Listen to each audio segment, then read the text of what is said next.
It's one of the most ridiculous videos I've ever seen, but not the only ridiculous video I've ever seen, just more ridiculous than the video before it. It is a video of a man with a bicycle and a garbage bag in a Walgreens in San Francisco, and he's shoveling things off the shelf into the bag. Then he jumps on his bike in the store and just rides away. Security guard just films him and then tries to grab the bag and isn't successful. And this is what's happening in San Francisco. The shoplifting has gotten so bad. 17 different Walgreens stores have shut down. CVS and Walgreens representatives apparently said it's like the hub for organized retail crime. And like I said, it's not the first time. There's another video from, I think it was last year, of women in the cosmetic section just shoveling things into bags. And there's a story from the New York Times from a couple weeks ago. One of their writers said when he moved to San Francisco, he goes to a Walgreens and sees people just walk in and start grabbing things and walking out the door without paying. And he was confused, like, wait, what's happening? It was so brazen. Then he walked into a Safeway and people are grabbing wine and just walking out. And it turns out, I guess, the way San Fran sees it, paying is optional. They are so overrun with crime, cops just don't bother anymore. And this is what's happening in big cities. We have another more serious story out of, I believe it's Atlanta, where there was a drive-by shooting and the cops just do nothing. They don't pursue the shooters. They just stand around and then eventually render aid. People are kind of mad. Why aren't you responding? Well, we're not allowed to anymore. So this is what's happening. In a bunch of other places, we're hearing that police aren't responding to 911 calls anymore. And from this, quality of life is dropping in many big cities. And, of course, people are fleeing. Well, I guess the good news is the more conservative people from these cities will leave and then maybe help make redder areas redder or whatever. But the problem is actually that liberals are leaving the places where they voted in these politicians, and then they're moving to the red areas and voting in those same politicians. So we got a lot to talk about. Of course, we'll talk about that. We'll talk about the FBI and the Biden administration's plan to target white supremacy, because apparently that's the big issue, I guess. So, well, joining me today to talk about these topics, we have Emma Jo Morris. Do you want to briefly introduce yourself? My name is Emma Jo Morris. I'm deputy politics editor at the New York Post. Before that, I was in TV. I've been working there for a little bit over a year, and that's kind of it. Right on. You you published that big Hunter Biden story, I guess, right? It was joint multiple effort. It was it was a low key move a couple of months ago, but yeah, that is part of my career. I can take credit for that. That's right great. We also have Libby Emmons. How's it going? I'm editor-in-chief with the Post Millennial. Right on. Welcome back. Do you want to just? Thanks. Is that a good enough intro for you? Are you happy with that? Yeah, or? That's pretty much what I'm doing. I'm also working on a book about how to make a conservative arts movement, and that's coming out with Bombardier Press in the fall. Cool. I'm excited about that. I'm excited about it too. It's gonna be awesome. Yeah. And then, of course, come on. I wanted to really say thank you to the viewer who said last night, "No need to puke. It's Luke." I really appreciate that. I'm getting a lot of fanfare for being a simple, humble t-shirt vendor, which you could find out more by going to thebestpoliticalshirts.com. And I might start a cult on lukeuncensored.com, so I have that going for me. What is this shirt you're wearing? Today I'm wearing just 2 weeks to flatten the curve with Dr. Fauci and our Lord and Savior Bill Gates. That is always right, no matter what. The YouTube moderating police should love this t-shirt, as of course I am praising the true words that were issued last year, plus some months that still do continue to my favorite thing about Bill Gates is that he's not a doctor. I think he's a farmer, officially. Like if you know, that's what he does. He is the largest farmland owner in all of the United States, and surprisingly has a lot of influence and a lot of money, carefully crafting a PR image of himself that yet still hasn't been able to scrub the connections with Jeffrey Epstein. I just love like Joe Rogan can come out and make a comment about vaccines and get everyone in the media just going nuts and screaming, "How dare you!" And then Bill Gates comes out and he gives advice, and they're like, "We love you, Bill Gates." And constantly talks to Dr. Fauci. As we found out through the Fauci emails, there was constant communication between the two, setting up policy for the United States, which I think there is a lot of criticism to be had for. Right on. So, yeah. Agreed. That would be like the definition of oligarchy, basically, right? Pretty much. Yeah. Yeah, I think that's what's wrong with San Francisco, to be honest. It's massive wealth disparity. So there's all these poor people, and they're just taking whatever they want. No one can do anything about it. But we're going to talk about all that. Before we do, we have an amazing sponsor. My friends, go to strongerbonesandlife.com, and you can get this ageless multi-collagen from BioTrust, 51% off. You want to know why you need this? Because I say this all the time. I know how old y'all are watching this show, and it's at the point where you got to take care of your joints, your hair, your skin, your nails. So you know that I skate. I get my knees are all busted up. I've been skateboarding for a couple decades, and whenever I literally crouch down, you can hear it. It's so loud. Everyone in the room can hear it. Yeah, I probably need this, so I'm really grateful that BioTrust is sponsoring the show. But in all seriousness, it's legit. It's what you need for your bones, your skin. If you're a guy, you want to exercise, you want to take care of your joints, what you got to do. And if you're a lovely lady worried about your skin, or a man worried about your skin, no gender stereotypes here, then go to strongerbonesandlife.com and pick up your ageless multi-collagen. We got some things to tell you. You got a 60-day money-back guarantee. The healthy aging support of collagen in its ideal form. The 5 key types of collagen you need from 4 different sources. Hydrolyzed collagen peptides, meaning better and faster digestibility to support maximum benefits. For every order today, BioTrust will donate a nutritious meal to a hungry child in your honor through their partnership with NoKidHungry.org. To date, BioTrust has provided over 4.4 million meals to hungry kids. Please help BioTrust hit their goal of 5 million meals this year. Is non-GMO. It is free of artificial colors, flavors, preservatives, and sweeteners, and free of gluten, antibiotics, and RBGH and RBST. No odor or taste, unlike bone broth and other collagen supplements. No clumping, unlike other supplements. Free shipping with every order. And this one's really cool. Free VIP live health and fitness coaching from BioTrust's team of expert nutrition and health coaches for life with every order. Plus, you'll get their free new e-report, the 14 foods for amazing skin with every order. BioTrust, thank you so much for being a sponsor of the show. Again, Stronger Bones and Life, link in the description below. Let's, and don't forget, I actually have a big announcement for everybody who may have missed it. We talked about this yesterday. Go to timcast.com. Become a member. We'll have a bonus segment coming up later tonight after this show. And you'll get access to the members only area. You may have noticed if you are a member, there's a weird formatting thing happening where articles are starting to appear in the members only section. You see, that's kind of bad news, but actually it's really good news. The bad news is we knew there were going to be some formatting issues because the site is currently undergoing a complete redesign. You can still find all the members only segments. When you click it, it'll just ask you to sign in.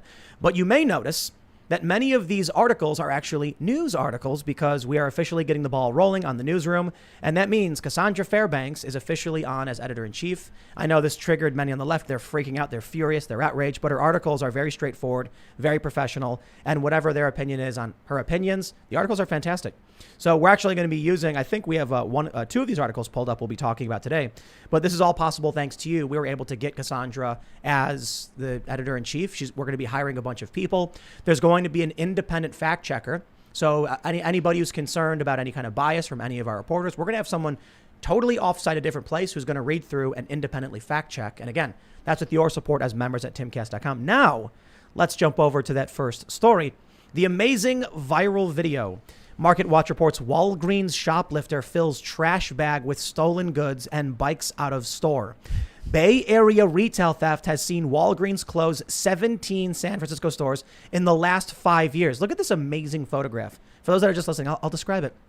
There's a woman, and she's like exasperated with her hand up as a security guard is literally just filming the guy. And the dude's stuffing what looks like a 25-gallon shopping garbage bag. He's just dumping things off the wall. I wonder what he's stealing. What are they like? They're in like the eye care aisle, I think. Personal goods. That's usually what's behind that little wall. What do you mean personal goods? What's that? Like deodorant. Deodorant.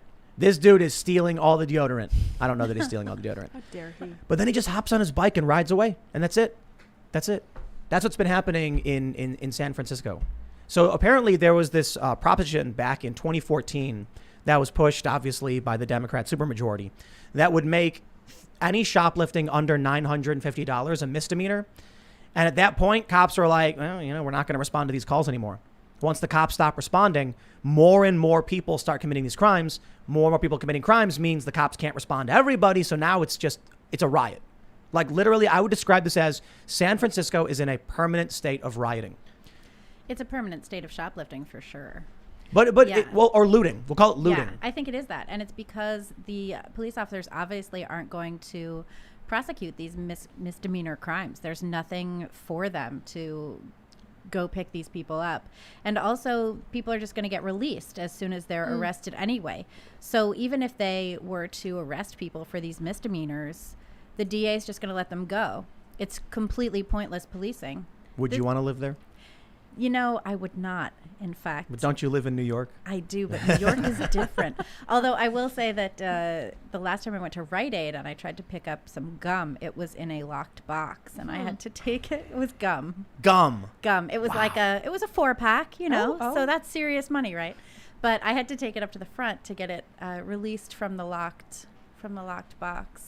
Another thing that's really incredible It was here really stupid. is that a lot of these stores are closing down in droves. I'm hearing estimates of 17 Duane Reads being closed in California because of the constant theft, because Well, they there's can't 17 even make Walgreens in San Francisco specifically. Yeah, they can't make any money because people are just coming in, taking whatever they want. And then the security guard, I mean, that was the most hilarious part of the video that not many people picked up, because it was so awe-stunning to see. The security guard's literally standing there like, and then the lady next to him is like, hey, should we call 911? And the security guard is like, No, I stand the security guard.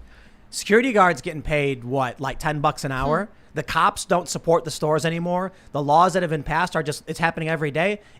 I'm with the security guard in this one. I'd be like, Back Yeah, in right. back in I think, what was it, 1998, I was working at a hat shop in Philadelphia.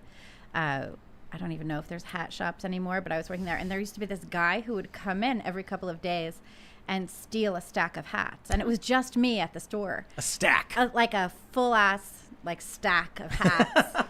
And he'd walk into the store, and I'd be like, "Hello again, how are you?" And he'd, I'm going to take these hats. And I'd be like, would he tell you "Well, that? okay, yeah." He'd be like, "I'm going to take these hats." I don't know, I was 20, I don't know. No, wait, don't. Yeah, and I was like, "Okay, well, when you take the hats, I'm going to call the police." And he's like, "Yes, I know you're going to call the police." He walked out of the store with the hats. I called the police. 2 hours later, they show up. I'm already closing the store. I filed a report. I was walking home from work one of the days, and there he was on the street with a blanket laid out with all the hats. And I was like, "Hey, how's it going?" He was like, "How'd that work out for you?" Call the police. No, that's amazing. Yeah, and that was that. He should have at least given you one of the hats for You free. know, he really should have. My boss, who was this woman who was kind of badass, she was like, "You have to go after that guy." And I was like, Nah, I'm not doing that.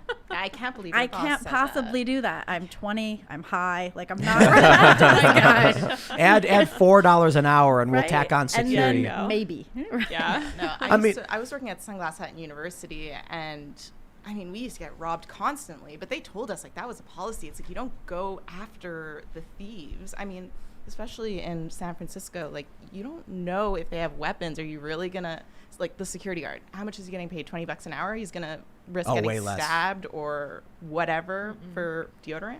Is that what you said? Yeah, Please. you don't Well, want to get so- stabbed over deodorant. There is zero incentive for the cops and even less for the security guard. Well, so think about this problem. I mean, how do you solve it then, right? I think it's you're right.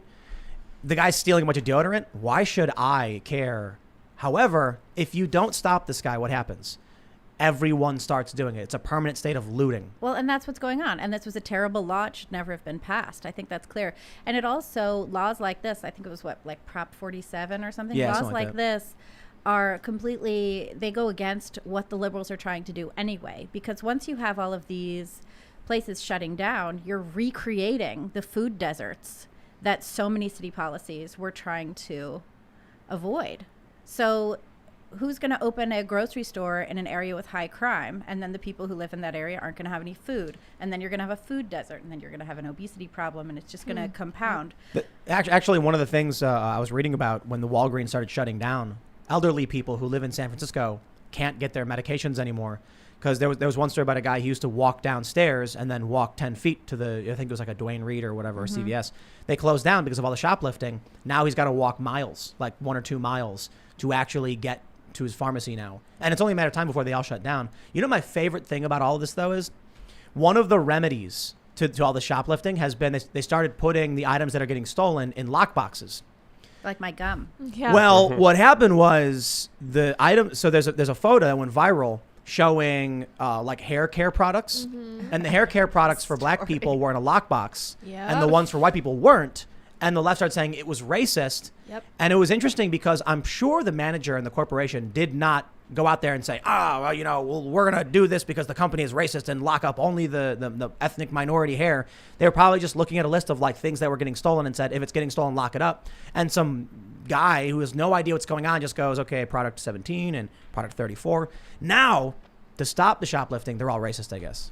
The other thing, too, is that because so many of these stores are just corporate chains, you don't have anyone who's working at the store who really cares what goes on at the shop. Yeah. It's not like a local pharmacy that's run by a family or whatever who's going to actually care about what happens there. Well, I think another aspect we're not really considering here is maybe the guy thought it was a Amazon cashless store and was just walking out. I mean, that's also a possibility here. With his mask on. But It was a mask for COVID. He was just trying to be considerate. But in all seriousness, I remember being in San Francisco 2 years ago investigating the crime that has been happening there, and it's been slowly escalating ever since. I remember walking and just talking about the poop on the street, which there's an exorbitant amount of people literally taking a crap in the middle of downtown San Francisco. I remember reporting on this, walking by, and there was a woman screaming on the top of her lungs, running across the street, jaywalking. There was police officers behind me as I was doing the walk and talk. Police officers heard this woman scream in the video. You can see this right now, youtube.com/WeAreChange San Francisco. And then the cops just decide to walk the other way. And I'm like, what the hell am I experiencing? Where literally people are, some would say right now that they're vaccinating themselves in the middle of the streets. They're not sure doing that's that. What it is. Yeah. They're just trying to be wearing masks because of COVID. I don't think they're that available. I think they're injecting something else into their veins in the middle of the street. But it was like a zombie apocalypse wasteland 2 years ago. And now to see these stories and see it escalate and to talk to people who were there. I mean, we're talking about the center of tech entrepreneurs. We're talking about Silicon Valley. We're talking about some of the richest, most influential people in the world who voted for this, now having to deal with the ramifications of this. Here's the best part. During the lockdowns, we couldn't go to the bars. We couldn't go to churches. There was no water cooler. There was no conversation. You couldn't see your neighbors. If you were going to see anything in the news, it had to go through Twitter and Facebook and YouTube and whatever big tech platform. If you wanted to buy a book, it had to be on Amazon, or you had to go to, probably just Amazon, to be honest. And these people from San Francisco are regulating the opinions on these platforms, which means the worldview that created the nightmare dystopia that is San Francisco, it's being perpetuated through these platforms. Even right now, even with the lockdowns being lifted and our ability to go out and see movies and talk and hang out, still, for the most part, our opinions are sent through this filter of the big tech oligarchs. You look at how they run where they live. Their opinions should not be the ones we're propping up. But that's exactly what's happening. So it's only a matter of time, to be honest. Well, and these are also people who didn't ever consider ethics. They're only considering algorithms and things like that. They've never looked into the actual effects of what they're doing, and nobody ever taught them how to do any of that stuff because we completely depleted our educational system. So that, what do? You major in marketing and memes, which, okay, that's interesting, I suppose, but it would help to have some measure of philosophy, an understanding of political discourse, and perhaps history that isn't entirely filtered through the lens of whether or not it's racist.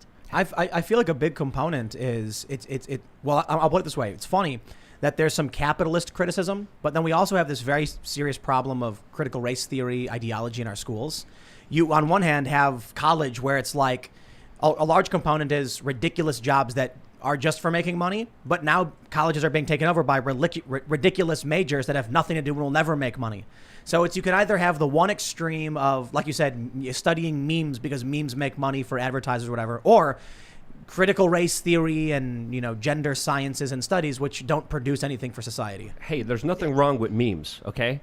I love the Memes memes. are cool. Memes are Memes are amazing. cool. But also another thing we have to understand the here. best major you could actually get. Yeah, I mean, it's Most probably the most useful one that you It might actually be get the best lucrative. money As for your a- bang. As a component for marketing, Yeah. right? But a lot. So we had a problem for a while where a lot of jobs we had were pointless. Like the internet gets invented, and then I mean, look, no disrespect to my friends who work at fast food, but a lot of these cashiers are being replaced by kiosks. Well, they're being replaced by kiosks in part because the minimum wage is going up to $15 an hour, and McDonald's, for example, doesn't want any part of that. So thanks, Joe Biden, for eliminating a bunch of entry-level jobs that could have taught young people how to have a job and show up on time. And there's also the issue of unfettered immigration creating low-skill competition for those young people. And then the young people actually don't end up working in these places anyway. Yeah. Then they're told by their parents to skip these jobs and go straight to college. Then they get indoctrinated with ridiculous ideology. And then they get out and they're like, why can't I get a job in a newsroom with a gender studies degree? And it's like, because you're an idiot. Did you see the thing now where the CBC, I don't know if you follow the Canadian Broadcasting Company, but they've decided to suspend all commenting for articles on Facebook because they don't want their reporters and journalists to feel bad when there's negative feedback for their stories. It's such the stupidest and most fake argument. 'Cause I'll tell you this, right? There's a bunch of stupid, like, cringy leftists who are tweeting outrage that Cassandra has joined and she's going to be running the newsroom. I saw some of that. I don't care. I'm like, dude, you guys, you'll literally get fired by your boss in 2 seconds if you say, like, fart. You know what I mean? You just went off and were screaming at this AP reporter who got fired for having bad opinions. And you know what? I'll eat this one.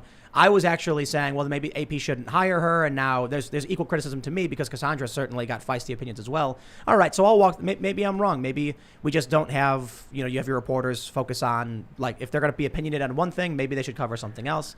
So I'll take that criticism. But how are you going to come out, Taylor Lorenz, who I don't have the biggest issue with, but I understand why people are upset with her and the things she posts for the New York Times. She complains all day and night about journalists getting harassed and how it's wrong, especially women journalists. And now what? I've got Cassandra, and she's written 5 articles. They're all very straightforward, regular news, and the left is screaming like it's the apocalypse, digging up her old tweets and posting them and tweeting at me.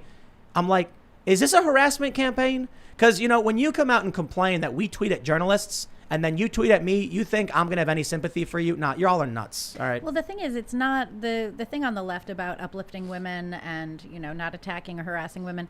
That only stands for women that share the same leftist ideology. It doesn't actually mean that there's support for conservative women. Emma Jo, I think that you've probably seen this as well. Well, of course. I mean, I remember, like, when we were doing the Hunter stuff, we were talking about it, and I was thinking about, obviously what the backlash would be, and I was thinking about it, and I, check all these boxes for the people that kind of, come after you with the pitchforks, and I was thinking, okay, I'll be home free because I'm exactly who they would want to uplift, and I'm breaking a story, and it's a big story, and I'm a young woman, and I'm an immigrant. And which story was it specifically, just for people who don't know? I broke the Hunter Biden laptop story. That was my scoop, and I went through the laptop, and I wrote all the articles leading up to the election that got the New York Post kicked off Twitter and Facebook. So I broke the internet, basically. I can just imagine that all of the Democrats were cheering, like, here's a prominent female journalist proving that, shattering the glass ceiling. I wasn't going that far. But I was thinking that they wouldn't attack me personally. I obviously figured they would go after the story, but I figured that I kind of fall into a lot of their protected classes that you often see, and I wasn't expecting that the backlash would be so personal because of that.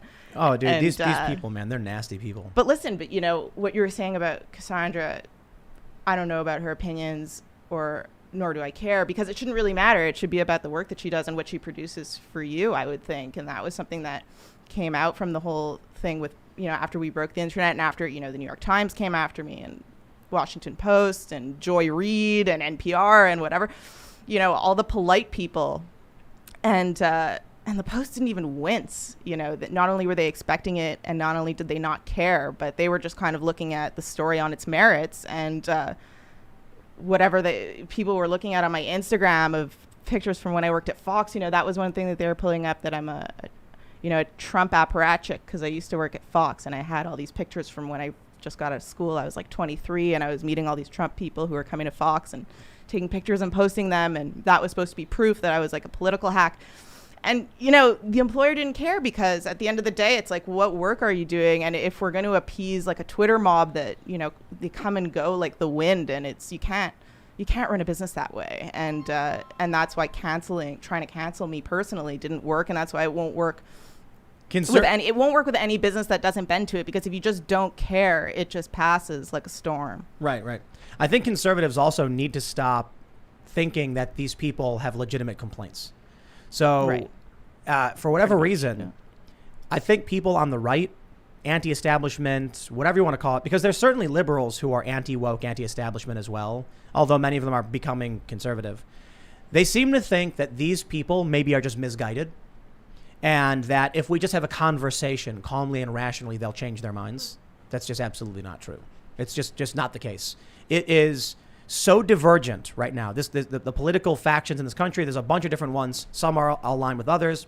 But the gap between those people who are screaming at you and calling you a Russian agent or whatever and sane, normal people, there's no bridge. There's no words you can say. There's no convincing them. And many of them probably know they're nasty, evil, disgusting, vile people. They're trolls who go on. Look at Chrissy Teigen, for instance, right? Teigen or whatever her name is. She had that tweet where this guy was begging her, please take down that fake post. I never said those words. And she's like, too bad. You're a racist and I'm going to watch you burn. They know they're evil. They know it. Well, they think they're entitled because they think that they're right. And they think that they're right because they never examine their views. They don't examine the undercurrents that are holding their perspectives in place. And they would find that they're not there. I mean, these liberal ideologies are like shifting sands. You know, you stand in one place and then suddenly you're somewhere else because there's no stability underneath these, there's no foundations to it.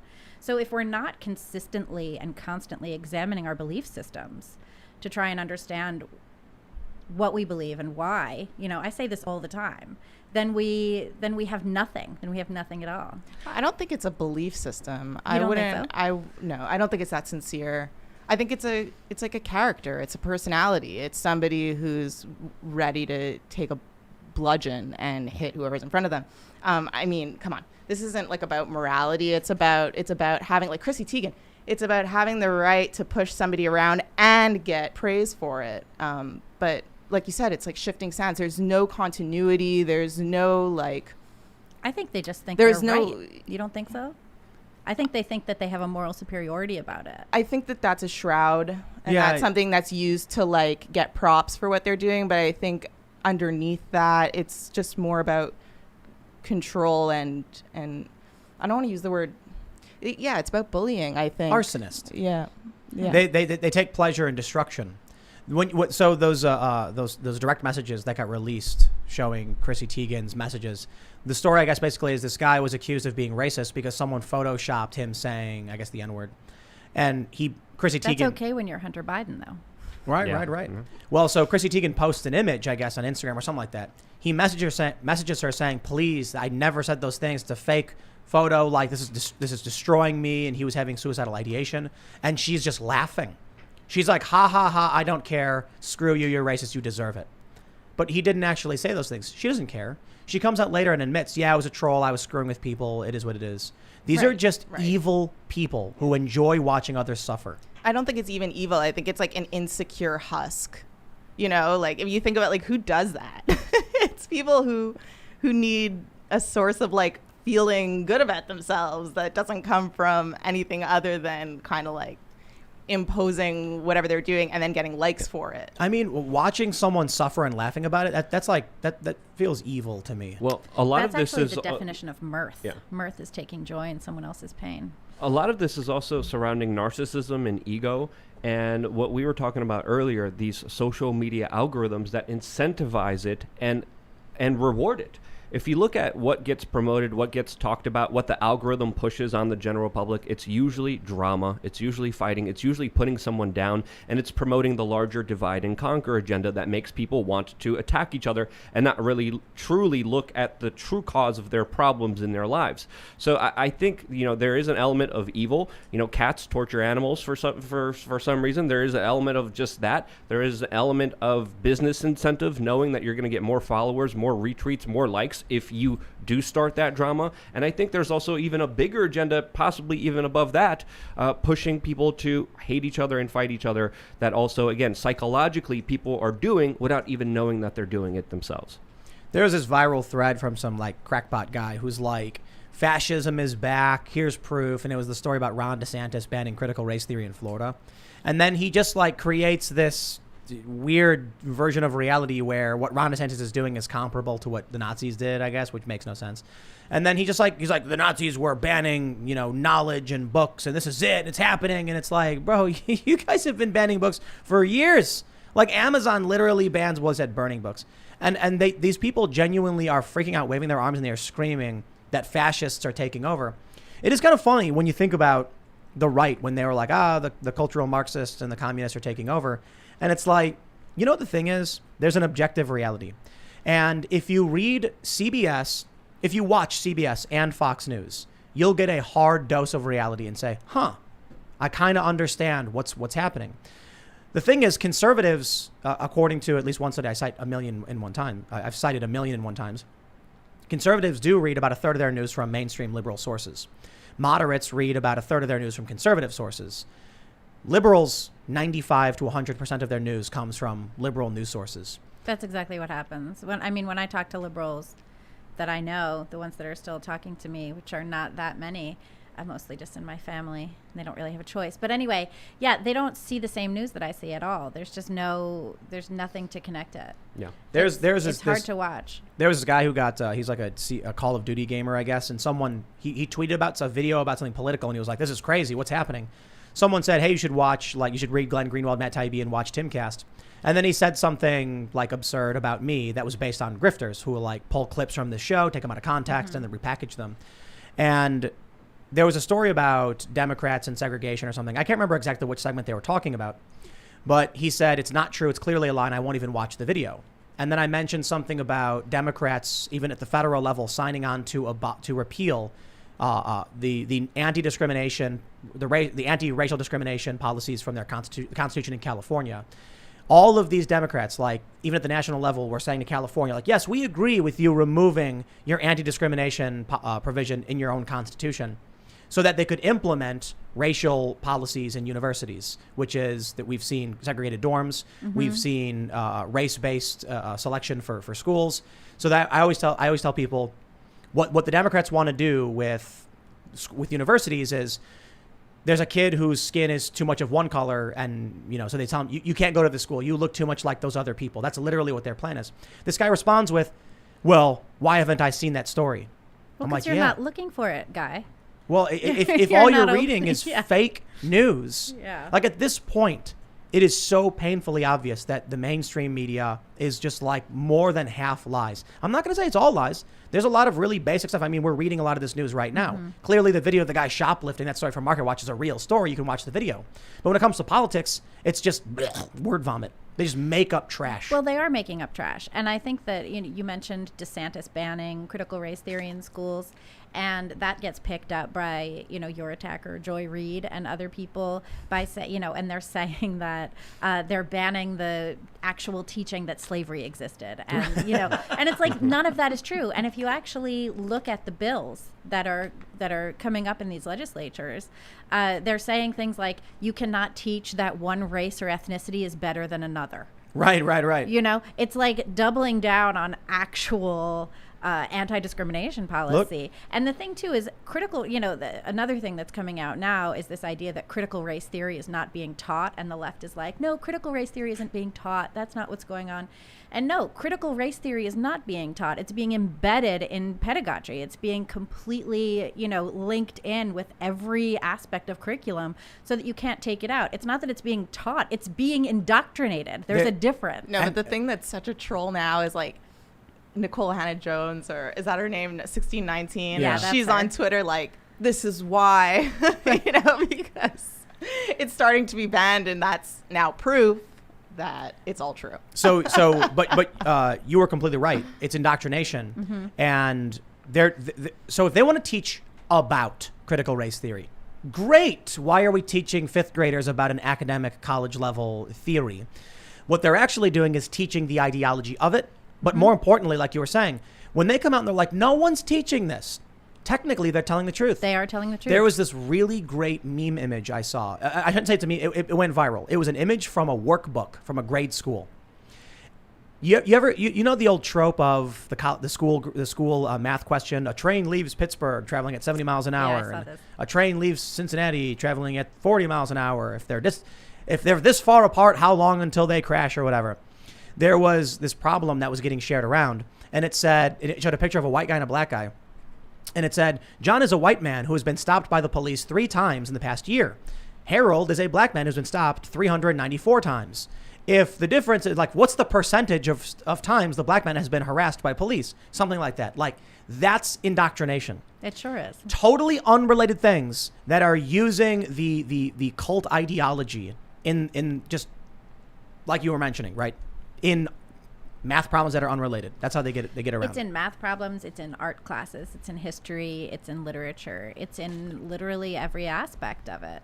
And when they're done with, embedding critical race theory and everything, they're also pushing in climate alarmism as well. Not to take anything away from climate change being a thing, but teaching kids what opinions to have before you give them facts about what's going on that's indoctrination. That is. When it comes to the climate change stuff, I think the global elites are betting on winning because they're buying beachfront property. Right. So they're basically telling everybody like, hey, if all of you give up all of your luxuries, we'll save the world. Buy the beachfront in Miami. Because their bet is if we make all the poor people own nothing, we get our private jets, we get our yachts, we get our beachfront property. That's the plan, baby. There was this hysterical thing that happened yesterday where in New Zealand there's schools climate strike, school strike for climate. It's like the Greta Thunberg thing, and there's branches everywhere. So the Auckland branch of the school strikes for climate decided that they were going to completely disband. They were formed in 2019, but there's too much systemic racism in their group of 8 to 18-year-olds. So they've decided to completely disband, stop dealing with the climate thing at all, and only uplift the Black, Indigenous people of color who are working to do it. So all the white people are like, you know what? We can't possibly do this work because we're not you. So y'all do this work. And we'll pump you on social media, okay? And that's how we know we're anti-racist. That's amazing. It's like amazing. We burned down your neighborhood in riots, and we think you should rebuild it because it's yours. It's yours. You guys deal with it. You guys know better than us. So we're gonna go sit over here and be worthless white people. We got problems, man. It's not even like that's New Zealand. You said, right? Yeah. Well, New Zealand is a disaster. Jacinda Ardern with her global censoring the internet project that she's trying to get everyone on board with because of the Christchurch we are lucky that we have a constitution in this country. Otherwise we'd be dealing with the same fate as Canada, which is just like randomly arresting people, or the UK. It's a mess. What is the UK doing? More lockdowns? They announced more lockdowns when their deaths have been going down, and they're extending it. Was it which is 4 absolutely weeks absurd. or something? Yeah, they're at a 4-week low. It continues to go down, but the UK government still is like, well, we need to lock down more because of this Indian variant, which again doesn't correlate with the hospitalizations, the cases, and the numbers. A lot of this is, in my opinion, more about control. And when we look at the lockdowns, when we see the larger effects of them, we don't see any efficacy. We don't see any scientific data showing that they actually helped, especially with states like Florida and Texas disproving a lot of the big data surrounding this particular case. But what did the lockdowns do? They helped out the billionaire class because the billionaire class was allowed to be open. Amazon, Walmart, Costco, whatever other special interest, business as usual. You run a church, you run a business, you're screwed. And then another thing that happened, there's this horrible video, I tweeted it out today, and it's heartbreaking, of a father being arrested in front of his children because he practiced his religion in Canada and held religious services. And seeing videos like that infuriate me because it also plays into what we were talking about in the beginning of this broadcast, these huge waves of violence that are taking over major cities, not just in San Francisco, Atlanta, New York. But hold on, that point you made about the guy getting arrested. Remember when the pandemic first started and we saw those videos out of Wuhan where the Chinese authorities were dragging people out of their homes, and we were like, wow, China's crazy. And then it happened in Canada hundreds of times. Australia, in New Quebec Zealand. it happened. It even happened here in the U.S. And it's happening right now as we're speaking. As it happened Florida, in the Jewish community in New York City. As Florida's doing huge open concerts, 12,000 people at the Bitcoin conference. Canada, you can't even have a religious service, which is absolutely infuriating. And when police officers, a lot of their time, a lot of their resources were spent directly at shutting down businesses, at shutting down church services, and they did it happily. And at the same time, what did cities like New York City do? They released violent criminals onto the street. The resources for the policing went towards innocent people. Innocent people were sent to jail, were prosecuted, were punished for doing everyday average things. And now the United Kingdom's saying we need more lockdowns. So what you're saying is abolish the police? I think there's a discussion to be had, especially when it comes to policing, and I'm not afraid to say that. I think that, we definitely need to have that conversation, especially what's happening in Atlanta. There was a drive-by shooting. There's videos of police officers standing by and deciding not to intervene or do anything because the mayor banned them from even doing pursuits in the city of Atlanta. So there's a report from Michael Tracy about all of the ridiculous COVID fines that police were writing for regular people for nonsense. There was one story, I think it was out of New York, a Jewish guy. His store was closed, but he opened the door for fresh air. Restaurant. Yeah. Mm-hmm. And then the cop the health official health is like, inspector "We're gonna write came. you a fine." And he's like, "Why? I'm closed." I'm like, "Door's open. Sorry." Doors open. It was interesting. A year ago, because the churches were all closed, I think it was in Pittsburgh, a church group decided to hold their service in Walmart. Yeah. And there Oh, was- that's right. And I that remember was hearing about that was amazing. It was so infuriating to watch as all of the corporate, like we were talking about, Luke, all of the corporate interests got to keep their businesses open and the little shops closed down. In my neighborhood, like a ton of little shops are gone. Yep. And it's sad to see. The Rite Aid is still there with the gum in cages, but Exactly. They got people to worship the Lord in Walmart. they sure did. That is okay. I'm sorry, man. You could not have written a future nightmare dystopia that bad. What do you think Because was- when they were writing 1984, they were like, well, people were still like practicing their religious ceremonies, in private. Well, not really. 1984 was like worship Big Brother, but at the very least, man, we could go for a nightmare dystopia where we go to the corporation for our religious ceremonies because it's the only place the government allows. It's like Wall-E. Yeah. That movie was so prescient. Yeah, man. I think, honestly, it's Mike Judge is a prophet. Yeah. he's Idiocracy. amazing. That was amazing too. Idiocracy. But did you ever see E.M. Forrester? I mean, it's not a film, but he wrote a book called The Machine Stops. And it takes place in the future. He wrote it in I think 1911, 1918, somewhere around there. And everybody lives in their own little box. Everyone lives in their own little cube. They interact with each other through what's called the machine. They deliver speeches to the machine. They react to each other's lectures through the machine. They ask the machine to bring them things. The machine brings them, someone to sleep with, and then takes their children away and puts them in a different little box. The earth is uninhabitable, and they don't know how to interact with one another. It's like being in a chicken coop. It kind of is, except it's also kind of like COVID lockdowns. Yeah, man. Idiocracy. So what? We have Donald Trump as president. He's literally in the WWE Hall of Fame. He is. He actually is. Yeah, he actually Yep, is. he is. The actual individual of Donald Trump. Donald Trump is in the WWE Hall of Fame. He was the president of the United States, and like Camacho in Idiocracy is like this wrestler. So not one for one, but so much of that seems to be coming true, and it's rather nightmarish. But it's not completely. Obviously, the movie is very different, but there's funny things to point out about it.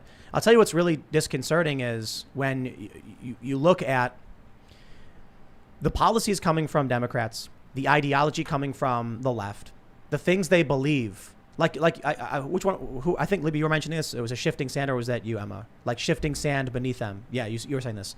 They have no real moral framework or foundation. It's just whatever is convenient for them to own the cons, to gain some kind of victory. There's no morality. There's no framework. It is just literally, in my opinion, is fire.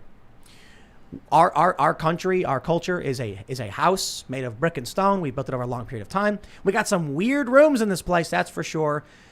And then along comes this new ideology that just starts burning and destroying these things. There's no real rhyme or reason to their ideologies other than we're right and we want power. But it's just like one thing there's so much of this that you could have never predicted. I mean, I remember talking about some weird virus that's going on in China in January and seeing some weird videos and, but that, won't actually come. They've had SARS before and it hasn't come. But yeah, so, there's been so much that you really couldn't predict standing here now a year ago. But the thing that I find really striking is people's willingness to go along with whatever. Yeah. I remember just having my there's jaw drop, hearing the stories and understanding that Wuhan was allowing international flights, but not domestic flights in China. Hearing that, I was like, wait, what's going on here? I remember hearing about the Wuhan laboratory. You talked about it, automatically cut on YouTube, on Twitter, on Facebook. just utterly deleted.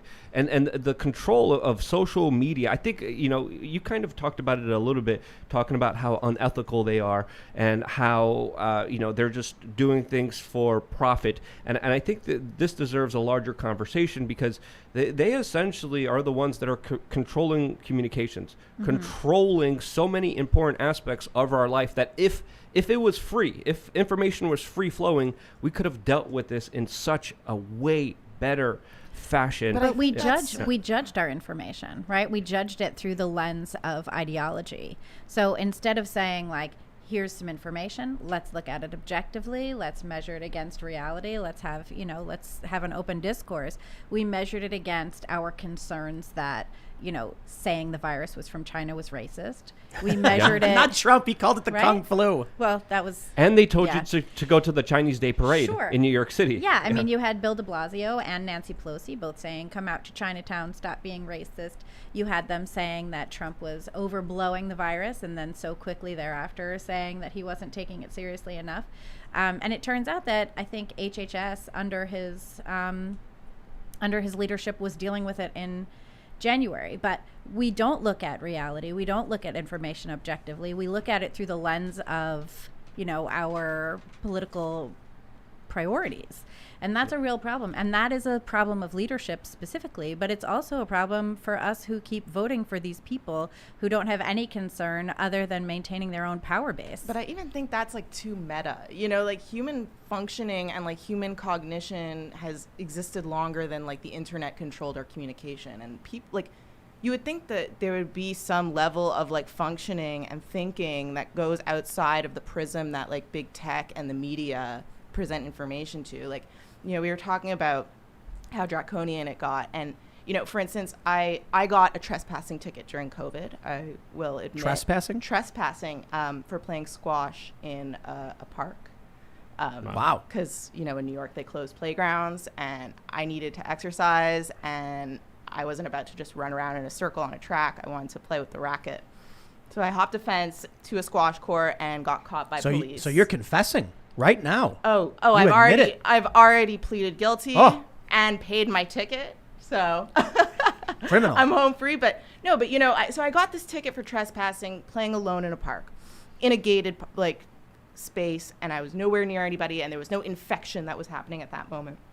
And I was thinking about the ticket, and I'm like, is there no capacity or for nuance to distinguish between something that's dangerous and harmful and something that's not? Like the how reticent people are to go along with something that makes absolutely no sense for the sake of just being like a bot for our like ruling class, I guess, is just like that blew me away about COVID. That was something, and that has nothing to do with the media or with tech. That has to do with your own judgment. But it also has to do with how far you have to be pushed in order to fight back against something, right? Most people pretty much just want to live peacefully. They just want to take their kids to school. They want to get dinner on the table. They want to relax on the weekend.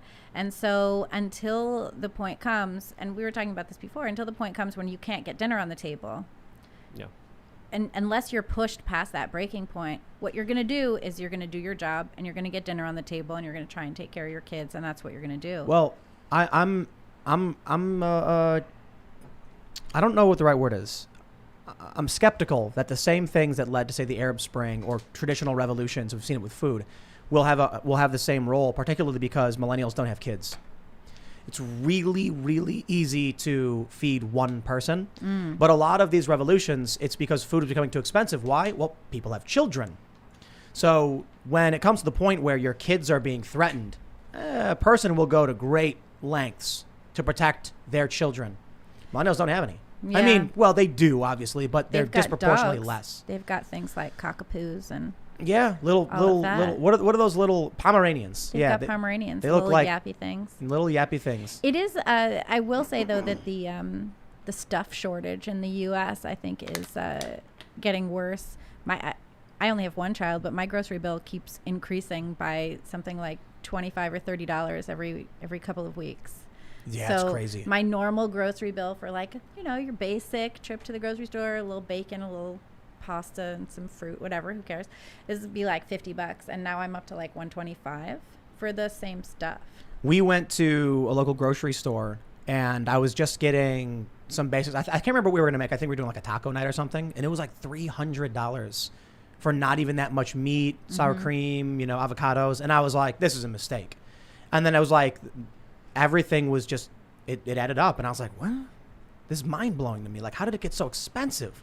We didn't have a full cart. I'm buying way less meat than I used to. It's not like I was buying that much of it, but now there's just like one night I'll make my kids some pork chops. There is something interesting happening though in terms of you were talking about like the indoctrination about people just willing to go along with whatever's being said. Something interesting happened. We have the story from Timcast.com.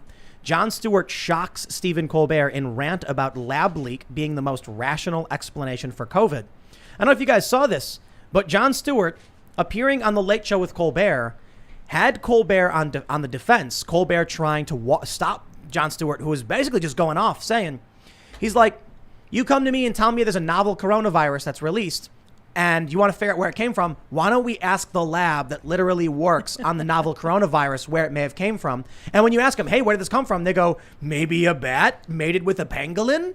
And this is Jon Stewart. He gets up right into the camera.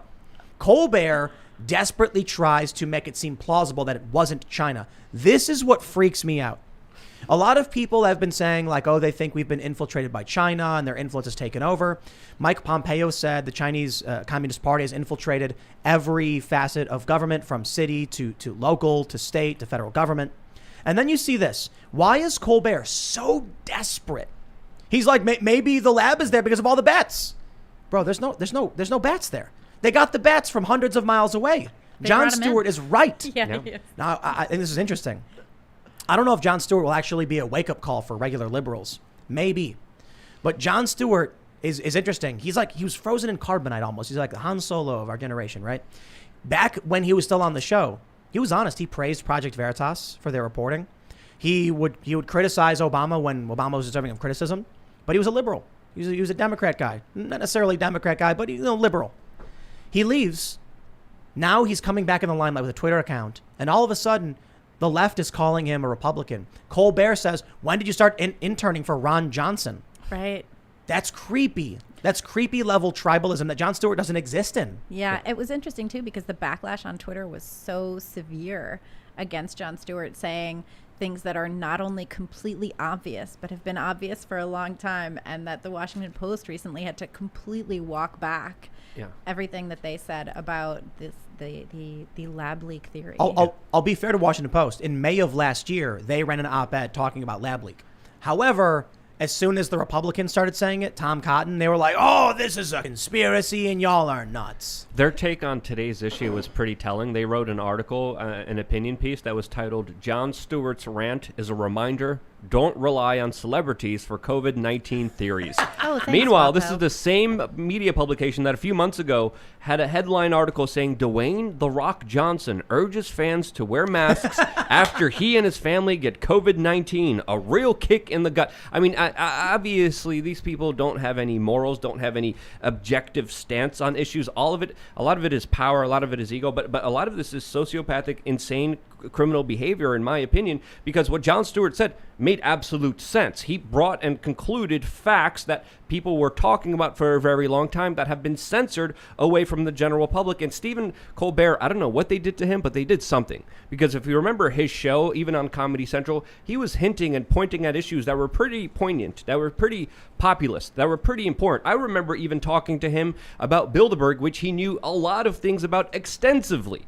And now he's literally doing commercials for big pharma, promoting the vaccine. In one of the clips, I don't know if it was yesterday or the day before, but he released a video of him dancing around with singing vaccines, telling you how you need to take the COVID-19 vaccine because it is safe, it is effective. Johnson & Johnson are our heroes. Pfizer's going to help you. Literally, it's a sick, disgusting clip of him dancing around and saying, if you're one of my family members, you don't take this vaccine, you're not welcome to any of my events. It was repugnant to say the least. But this is a man that literally it looked like he was doing a commercial for Pfizer.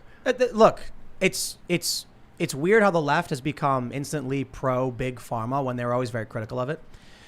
They've been pro big pharma for a while, I think. I mean, you can see the that establishment, I guess. Yeah, I think they have been. If you look at, go ahead. Oh, I was going to say, when it comes to the vaccines, the biggest issue I take with celebrities giving medical advice is that they're going to write articles saying don't do it, right? They're saying, oh, Jon Stewart is exactly why I don't listen to celebrities. Colbert's literally doing it. I have a friend who is dealing with nerve damage because what we think happened was he was given bad medical advice. What I guess what they're saying is that you need a doctor to tell you if you can get the vaccine. For most people, there's no issues. But if you've had COVID within a certain time frame, there may be an adverse reaction. Don't come to me for advice. I'm telling you a story about my friend. You talk to your doctor to get sound medical advice, right? But I'll tell you this. My friend didn't get that advice. He's now learning about this after the fact, and he's dealing with nerve damage in his arms and legs. I'm not trying to freak people out or plan any conspiracy or anything like that. I'm just saying maybe you shouldn't go to Stephen Colbert or Joe Rogan for your medical advice. Maybe if Jon Stewart wants to make a political point about a lab in China, it has nothing to do with whether or not he's advising you to take medication. Yeah. They want to come out and claim that Joe Rogan, for making his comments about vaccines, saying if you're young, this is what Joe Rogan said. He said if you were young, you shouldn't get it. I don't think Joe should be giving advice. I don't. Probably not. Yeah. I don't think Dr. Fauci should either, because regular people have very specific medical needs their doctor needs to inform them of. So if Colbert is going to come out and do a commercial for big pharma and vaccines, it's on the same level as Joe Rogan doing the same thing. You need to talk to a doctor, and if you don't like their opinion, you get a second opinion, you get a third opinion. And I always tell people this: make sure you're not getting a political opinion. I think that's important. But I do think that the left has been shilling for big pharma for quite a long time. They're very interested in promoting all kinds of drugs and turning children who are gender dysphoric into lifelong medical patients. Yeah. This has been going on for quite a while. They were pushing the antidepressants for kids and pushing the, focus medication for kids. They've been doing this for decades. How can anyone trust big pharma after the opioid epidemic that ripped through and destroyed middle America, that is still causing severe effects? I mean, but it's not just the Democrats, it's also the Republicans. I mean, Donald Trump wanted to call the COVID-19 vaccine the Trump scene. Right. And he's the one that authorized emergency use of this. He's the one that pushed for this. He's the one that wanted, to be congratulated by Pfizer. But you also had Kamala Harris and Andrew Cuomo both saying in the fall that basically they were skeptical of the vaccines. And then as soon as Joe Biden becomes president, exactly. It's, everybody roll up your sleeve. Yeah. Can I just read a story for you guys? Go for it. This is from The Guardian, Friday, 23 May 2003. Bayer division knowingly sold HIV-infected protein. Yep. So I'll put it this way. Look, I'm not a doctor. I don't have all the answers. I can't tell people what to do. That's why I always say you got to go to a doctor. There are a lot of people that tell me like, oh, I don't trust my doctor. And I'm like, dude, if you don't trust your doctor, then I don't know who you trust. Like, you go to a different doctor and you don't trust them. The fact is, when I go to the doctor and they prescribe me some weird name, I don't know what that is. I'll Google it or look it up because ultimately you're responsible for your own health. But we're talking about massive multinational corporations, and they're more concerned with their bottom line. They don't exist to save you. They exist to make money and sell a product. When we can look at history and see Bayer knowingly sold HIV-infected protein, I think it's fair to say you're allowed to be skeptical of massive multinational corporations. Well, at the you very should least. be skeptical of that, of course, across the board, no matter what it is that they're selling. Yeah. Well, they're criminal institutions. If you look at some of the big pharma agencies, I don't even want to mention because I don't want to get anyone in trouble, but if you look at some of the big pharma agencies that are behind some of the medical procedures here, a lot of them have been previously charged with bribery, corruption, have been heavily fined, and have been caught buying off doctors to push for policies along with politicians that mainly benefited them. And when you look at, a lot of people really do not understand the severity of the opioid epidemic and the level of horrendous, horrible addictions that it caused all throughout middle America. And that story is underreported significantly because if you even just drive around, you see entire cities with doctors that were paid off that absolutely ravaged and destroyed them from the very up. I gotta read the story. Sorry, I don't mean to interrupt, but Luke brought the story before we started. From ABC News, 899 people got expired vaccine doses at Times Square site. Health officials say 899 people received expired COVID-19 vaccine doses. Okay, they just repeat the headline. But anyway, it's from ABC News, reporting from the AP. And that's basically it. They say ATC Vaccination Services, the company that administered the shots under contract to the city, said in a statement, we apologize for the inconvenience to those receiving the vaccine in question and want people first and foremost to know that we have been advised that there is no danger from the vaccine they received. That's good news. I think what they're saying is that basically it's just ineffective. Like, because it was expired, people basically So just the got expired nothing. part was like it was thawed for too long. Is that the idea? I don't know exactly. Well- Maybe, but the reason I read the story is I don't like the idea that we do these like in front of 7-Eleven medical, procedures. It's like there's a reason why you go to a doctor and ask for advice. They go to school for this. They're not perfect people. They're regular people, but they specialize in certain fields. Yeah. You don't like their opinion, you can always get a second opinion. But when you show up to one of these like This was a pop-up in Times Square that was the former NFL experience. This Right. is literally it. And the employees there couldn't look at the expiration date, which is on the product. I mean, that just how can people have trust in this? So, in I the think, system? Tim, I think you're onto something too. Like you're saying, it's important to have a relationship with your doctor, and it's important to consult your doctor and make a decision. Like that's, and this is coming from a Canadian. I think Americans, there's a certain decadence to the superiority of the American medical system from any other in the world, and I think it's lost on a lot of Americans. Big pharma. And I'm not disagreeing with anything you're saying about the opioid epidemic is horrific. And there have been so many issues with big pharma, and I'm not I've heard the stories and I'm not discounting them, and that's important and fair. But there's also a level of personal responsibility that comes into taking medication, and I'm not blaming people who are addicted to heroin for their addiction to heroin, but I mean, well, I should say I'm not blaming. All I'm trying to say is big pharma is important. Big pharma cures cancer. Big pharma, finds polio vaccines too. They're not just pushing a sketchy, rushed, Well, that was Salk, right? And he gave it away for free, didn't he? He did, yeah. But And it just he means did not hold that patent. Like, there's but something to be said for a privatized drug industry, because the I agree, amount I of agree. R&D, the amount of the breakthroughs that come out of the United States are what keeps the rest of the world afloat. Yeah. I think There's something to be said for you're right. just weighing what you're taking, but not necessarily demonizing the people just making whatever and trying to sell it. Yeah. I think, you know what, I'm going to walk by those statements and say big pharma is our friend. We should never criticize them ever in any way. I'm kidding. I don't mean that. I just mean that they don't deserve all the flack. No, they do. save They lives. deserve to at least be held accountable, and they haven't been, because they've been getting slaps on the wrist and just small fines compared to their profits for the horrible things that they did. Yes, they do some good things, but when you allow big companies to get away with such horrendous, treacherous acts where people who are unsuspecting, people who are trusting, people who believe in the establishment get punished the most for it, you need some ramifications where the executive who made sure that the HIV strain got out there because he wanted to make a buck, that he goes to jail. Not that his company gets a slap on the wrist, gets a little bit of money. He needs to be personally held responsible for his actions, and none of that has happened. So you Well, of course, but you don't think pharmaceutical companies could be like limited liability companies? Are they? What is the law regarding Big pharmaceutical Pharma has companies no liability when it comes to this vaccine. So if you take it, you get hurt. All the responsibility afterwards is on you as an individual. What But about- that's a what corruption about issue. other- Corruption's disgusting. Exactly. Yeah. And there hasn't been any big ramifications with that entire industry that have been significant, and that's why they keep doing it. And unless you hold them accountable, they're going to do another opioid epidemic because they got away with it in the first place. A lot of this, I think, is also on the insurance companies. Of course. And we've seen a complete, decimation of the whole health insurance situation with the ACA, because I don't know if you guys have ever bought your insurance on any of the, ACA exchanges. But it's like every year you buy a plan, and then at the end of, and then you like try and figure out what doctors take it. You try and figure out what your deductible is, which is usually ridiculous. You can't actually ever get to a doctor. It takes a long time to get an appointment, and then the following year it turns out your plan has been discontinued and you have to buy something else. Yeah. And every time you have to go through a whole qualification process. Like I was trying to buy insurance this year, and it turned out to be like they want income verification, and I work for a Canadian company, and I'm like, I don't even have what you want. Wow. Yeah. That's weird. Yeah. The whole system and then was a they mess. put my son's in. They were like, oh, this is connected to your son's, state plan, because he's on like Child Health Plus with New York State, which I'm happy about.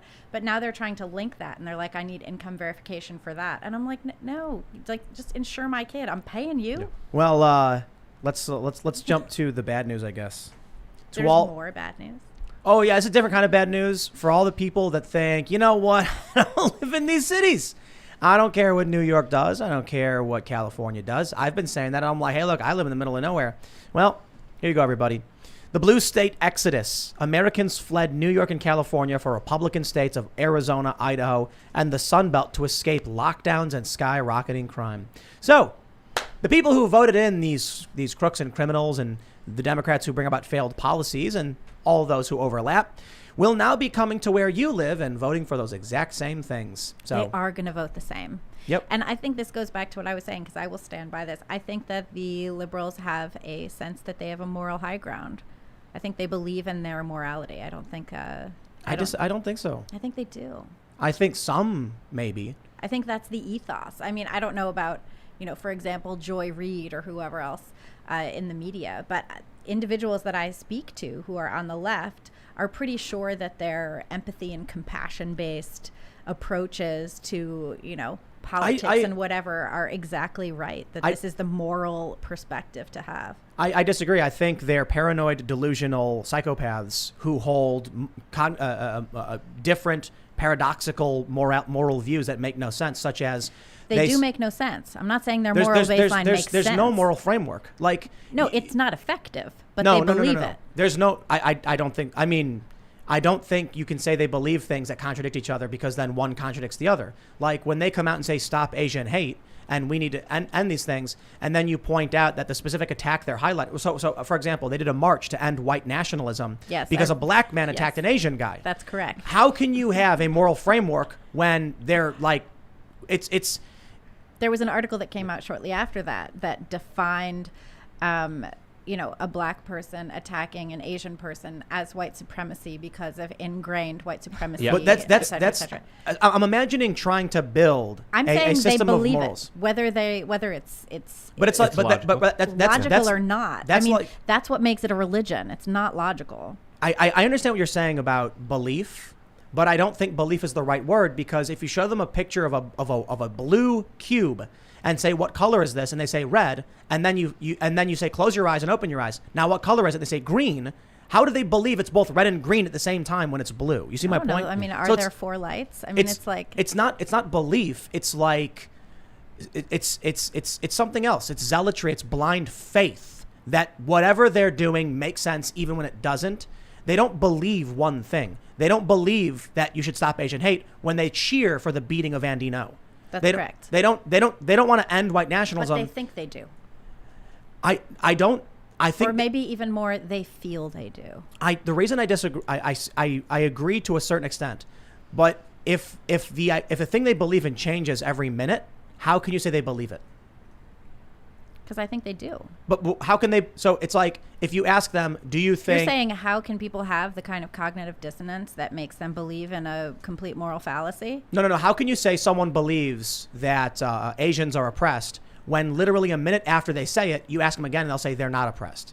So clearly the second time they say something totally different, contradictory to what they said before, they can't believe the first thing or the second thing. Or they're just not actually thinking anything through with any kind of framework. Yeah. So there's no belief structure there. That's it's what literally I'm saying. just my I don't tribe. think it's a structure. I don't You're think my it's a enemy structure. and I will fight you. I think that there's a righteousness. And I think that there's a feeling of moral superiority. I don't think it checks out. I think it's actually much more simple. They don't believe anything other than you are the enemy. And if you approach them and say anything that falls outside of their cult, they'll just say, no matter what it is, I'll agree with it if it means I'm opposed to you. Right, but how are we supposed to have a dialogue with these people? You don't. But they're half the country. Like, aren't we pretty much like split? It was like 75 million voted for Trump and like 81 million voted for Biden or something like that. So how are we supposed to deal with this? I mean, do you really think that we're looking at a future where we're going to have an America that's divided? Yes. I mean, we already are. Yeah. Like, we're looking at a story. Why can't we try and imagine a better future than that? Well, I think there's realism and idealism. We have the story we literally pulled up is that people are fleeing states for other states. What's happening in a lot of ways, if you look at like New York during the pandemic, is that the wealthy people of means flee to the suburbs and they flee to red states. Now, many of them may actually start and probably will start voting for Democrat policies, but the people in California who like their tribe and their strange moral shifting sands will stay there. Gavin Newsom can violate all the lockdowns, can be found in the fancy restaurant with no mask on, and they stand by him simply because that's what they're supposed to do. Fauci can change his answer every other day, and he did. And they'll stand by him because our tribe is the right tribe. The divide is becoming so insane that right now there's no agreement on what reality even is. No, that's very peculiar. You ask someone on the left. No one even knows what men and women are anymore. Exactly. And I go to my friends and I'll say, I see a post on my Facebook from someone I've known from, when I was growing up in Chicago, and they'll say, look at this insurrection in DC and all that. And I'll talk to them and say, I hear you, it was bad. What's your opinion on the Antifa BLM riots? And they say, what riots? Right, they say that it's literally not even real. a year of people in every major city and even small towns smashing up windows, and they're like, I don't know what you're talking about. That's not true. That never happened. Stuff is still going down in Minneapolis, I think. It is, absolutely. Because of, Drive-by shootings. Seattle, Portland. But I think there have been like riots and stuff in Minneapolis recently. Yeah, Portland, Just Seattle even as well. I mean, just even coming in, I saw like there's a bunch of demonstrations in Midtown Manhattan, and police are like on Twitter, stay away from the demonstration in Midtown Manhattan. In my opinion, what's happening right now is sort of what happened in Orwell, and I think this is planned, organized insanity, chaos, where the ruling elites get order out of chaos. And just like in 1984, they had people admit that 2 + 2 = 5. There's literally people arguing on Twitter that 2 + 2 = 5 right now because joke. math is sexist, and that's not even a joke. And I actually had your article that you mentioned up, ready to talk about this before you even brought it up. And this was an article that Yahoo News published that was titled, "White Supremacy is the Root of All Race-Related Violence in the United States." Yep, and it says that's the in one. there, quote, "So when a black person attacks an Asian person, the encounter is fueled perhaps by racism, but very specifically by white supremacy. White supremacy does not require a white person to perpetrate it." It's a cult. Yeah, it's a insanity. cult. Well, that's it. Like, that's what I'm thinking. Like, there doesn't need to be continuity in it, right? Because, like, people have this yearning to, like, be part of something, and people have this yearning to be part of something bigger than them, and it doesn't always need to have all the answers in order to provide those services for what they're looking for. Like, this is way more than a political ideology. This is like a lifestyle. This is like a mindset. It's a religion. A community. It's a religion. I think it's a Absolutely. religion. Like, it's John serving McWhorter all says the that purposes. too. And, like, if you talk to somebody, like, and I'm not, like, if you talk to somebody who's really religious and you show them, dinosaur bones, right? There are a million different answers, depending on who you talk to, that justify and reconcile the religion with the dinosaur bones, even if it totally undermines what they're saying. Right. It doesn't matter. They were put there to test us. Exactly. That's common. And so, and at least religion comes by it honestly. At least religion is like, I'm a religion. But this is different because it's a political ideology, and it has to do with wielding power, and it has to do with policy, and it affects all of us. Like, at least religious people are chilling. Like, they're not bothering you. The Catholic Church certainly used to be like that, though. I mean, fair enough. But like I in mean, Quebec especially, right? Oh, definitely. Yeah, no, of course. But I just mean, like, this is a Democrat. Like, this is a major party. Now, I'll put it this way. I grew up in an era when the moral, religious, conservatives were, pushing religion and pushing this ideology, and it wasn't this bad. Because I'll tell you this. As much as I can say I believe in a separation of church and state, I don't think we should have religion in schools or whatever. One of the problems we have right now is that the cult of woke, whatever these people are, it doesn't even matter what their moral framework is or what their beliefs are. They don't have one, by the way. It's shifting sands. But it's just whatever their tribe says is right. It's right no matter what. It is a religion. And how do you separate what their religion is from government and from schools? The other thing I'll mention is, at the very least, the moral framework from the Judeo-Christian values that have created a lot of this country, they provide for innocence until guilt is proven. They provide for a lot of the rights that we have, God-given rights.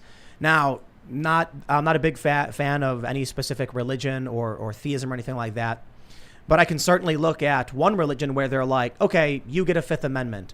The other group, the other religion says, we don't care if you're guilty or not, we're going to burn you at the stake. That's actually the joke we make about the Salem witch trials. If, what's the Monty Python thing? If she floats, then she weighs the same as a duck, and also a wood weight. Like, it made no sense. They were condemning you without due process. If she floats, she's a witch, and if she drowns, she's innocent. Well, that was the actual... that was the actual thing. If she drowns, she's innocent. And what they're doing now with cancel culture, they've become religious moral zealots. And it's And the interesting, Bible- too, sorry, because go if you, without the Enlightenment, we never get rid of slavery. Another thing we should acknowledge here is that the Bible is currently being written through social media algorithms. And I do think social media algorithms are making people go insane. And that's another aspect we really have to entertain here, because ever since we had the onset of social media, we had self-harm, suicides, depressions, anxiety, panic attacks, other mental disorders drastically go up. And I think, we're trying to understand the madness. It's madness. It's insanity. It's people who are not well off, who are off of their rocker, who are saying if a black person attacks an Asian person, it's white people who are responsible for this, which is utterly crazy to even think about. It's people arguing 2 + 2 = 5. Literally, these people, are not right in the head. They've been institutionalized. They've been going along with what society expects of them, what is planned by them, by the elites, going to school, going into their indoctrination camps, going in through watching the television, paying attention to social media, and not even getting a point of view out of that control grid that is shaping these minds to be where they are right now, where there's people talking about fat phobia being racist. There's toddlers twerking in New York City, a place where 6 people were shot last night, and the mayor right now, his major initiative is regulating scooters. Let's talk about where come on, those are really annoying. I love scooters. Let's talk about where this ideology leads us. The one thing though I would like to say is so all of this woke religion comes after the decimation of mainstream Christianity, and I think it shows us that society wants religion. Yeah, definitely. And society wants a religion, and if we don't actually embark upon the creation of religion in a reasonable way, we're going to end up with complete batshit madness. Well, let's talk about where we end with up. that anyway. Still, we have the story from Fox. Multi-state shooting spree was racially motivated. Suspect was targeting white men. Oh, this guy. Gunman allegedly said, "I had to have him," about one of the shooting victims. What happens when you have a psychotic and irresponsible or corrupt, so just get corrupt, media infrastructure, where many of these people know they're lying? How do I know they know they're lying? Because I worked for some of these companies. I've spoken with the higher ups of these companies who flat out said, this is what we do. We just side with the audience. Give them what they want to hear. You end up with paranoid, delusional, psychotic individuals. And you end up with people whose lives are garbage, going on a shooting spree, targeting white people simply because he says that all my life my problems were caused by these white people. They're bullies. So he just had to go out and do it. And then when you see Black Lives Matter burning down buildings and destroying cities, the media lies about it. When you see Antifa engaging in a year-long campaign of mass destruction and rioting, low-level terror across the country, the media lies about it. And then what do you get from your federal government? You get U.S. lays out plan to confront white supremacist violence. What? I read CNN and Fox News, okay? I read all these left-wing outlets and right-wing outlets, and I couldn't tell you how many times there's been literal white supremacist violence. I mean, I couldn't tell you specific instances. I could name tons of different instances where the left is engaged in overt political terroristic violence. Oh, I get it. What's that, Reuters? They have a picture of the Capitol. What else do you have? That's it. I mean, a lot of times too, these things that are labeled as white supremacy, there's no evidence of white supremacy, and the only way that you can say that the left can claim that they're white supremacist is by going with this idea of unconscious bias. So we don't have any evidence that says, Chauvin was being white supremacist when he killed George Floyd in Minneapolis last year, but this is now touted as a white supremacist thing. The people who were involved in the Capitol riot, most of them were bankrupt primarily. This is what we're seeing with, I was mentioning this crazy guy who's screaming, Ron DeSantis banning critical race theory is fascism. Oh, geez. They're conflating classical liberalism with fascism on purpose. Any authority that can be used as an example of fascism will be, even when it's not. Authority is not bad. It's not inherently evil. Exploitation of an authority position is a bad thing. But a cop issuing an arrest? No. If you violate the social construct, the agreements we have with one another, then you face the penalties of that. That's the thing. If you read the really woke rags that talk about this stuff, the way they define white supremacy is really innocuous elements of Western culture, like being on time and Right. like The Smithsonian did all that objective, too. like objective thinking. Objective reality Yeah. is considered to be white supremacy. No, literally. Holding down a But the job. thing that like just triggers me so much about this is like growing up after 9/11 and like watching this happen with Islam, where like Wahhabi Islam was conflated with Islam, and then that was used as a precursor to do whatever like the Pentagon and like intelligence agencies wanted to do wherever they wanted to do it, and we were all freaked out and didn't know what we were looking at and believed them and trusted them and kind of gave them carte blanche to do whatever. Yep. And this like just totally triggers me because it brings me right back to listening to newscasts in 2002, 2003, and I can just hear it, but you've switched out the terms, and I feel like we're careening toward carte blanche on Western culture We're being instead gutted. of the Middle East. We're being gutted of core classical liberal American values. This play from the Biden administration to target domestic terrorism Right. is that they're just going after, they're like, we're going after militias. Right. What they've started doing in the media is they started saying, if you are a right-wing group that believes in bearing arms and being a militia, you're white supremacist. Yeah. Even though it's like ridiculous, many of these guys just are like, yay, America. Now the federal government is going to start spying on these people and going after them and bring the war on terror to our soil. That's exactly what I was getting at. That's And we're going to exactly end right. up with mass surveillance of Wow. Americans. Yeah, we already We're had there. that. And the war on Yeah. terror is literally turning domestic right now as we're speaking. Glenn Greenwald wrote an article today that is titled, "The New Domestic War on Terror Has Already Begun, Even Without the New Laws Biden Wants." And what you brought up about this latest operation, a multi-agency operation by the U.S. government, it's also going to be working very closely with social media companies. And their main goal is to ID, prosecute, and to deter white supremacy and militia members. And again, those are extremely vague terms. Who do you consider a militia? Who do you consider a white supremacist? We've seen those terms bastardized. We see those terms almost become meaningless because of how many times it was used on absolute nonsense. And did the government specify exactly what groups, what specific individuals will be targeted here? Nope. They're keeping it very vague, which means that they could use this big power grab to do whatever they want, and that's exactly what they did with 9/11. They used this whole war on terror objective to go after the American people. They set up the infrastructure, they set up the jails, they set up the cameras, they set up the gun pointed at the American people, and now it looks like they're going to be acting on it, and it should terrify people, especially with what the ATF is doing as well. It makes you glad that Mitch McConnell kept Merrick Garland out of the Supreme Court, because Yeah. he's going to be out as soon as Biden's out. But if he was in the Supreme Court, he'd be there for the rest of his life. That is absolutely 100% correct. I think we need non-violent civil disobedience and mass non-compliance. What does that look like? That looks like people in conservative areas not spending money on companies that hate them, that support any of the stuff.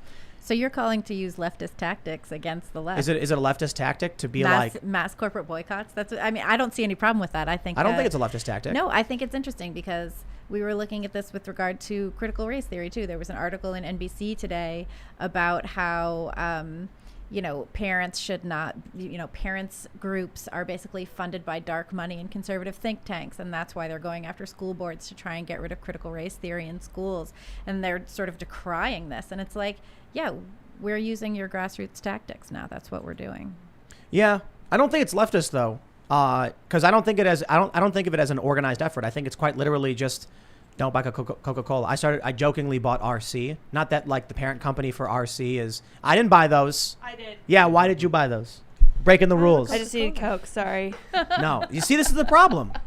Coke literally has woke indoctrination, Yeah, and it's when you go to the store, you just don't care.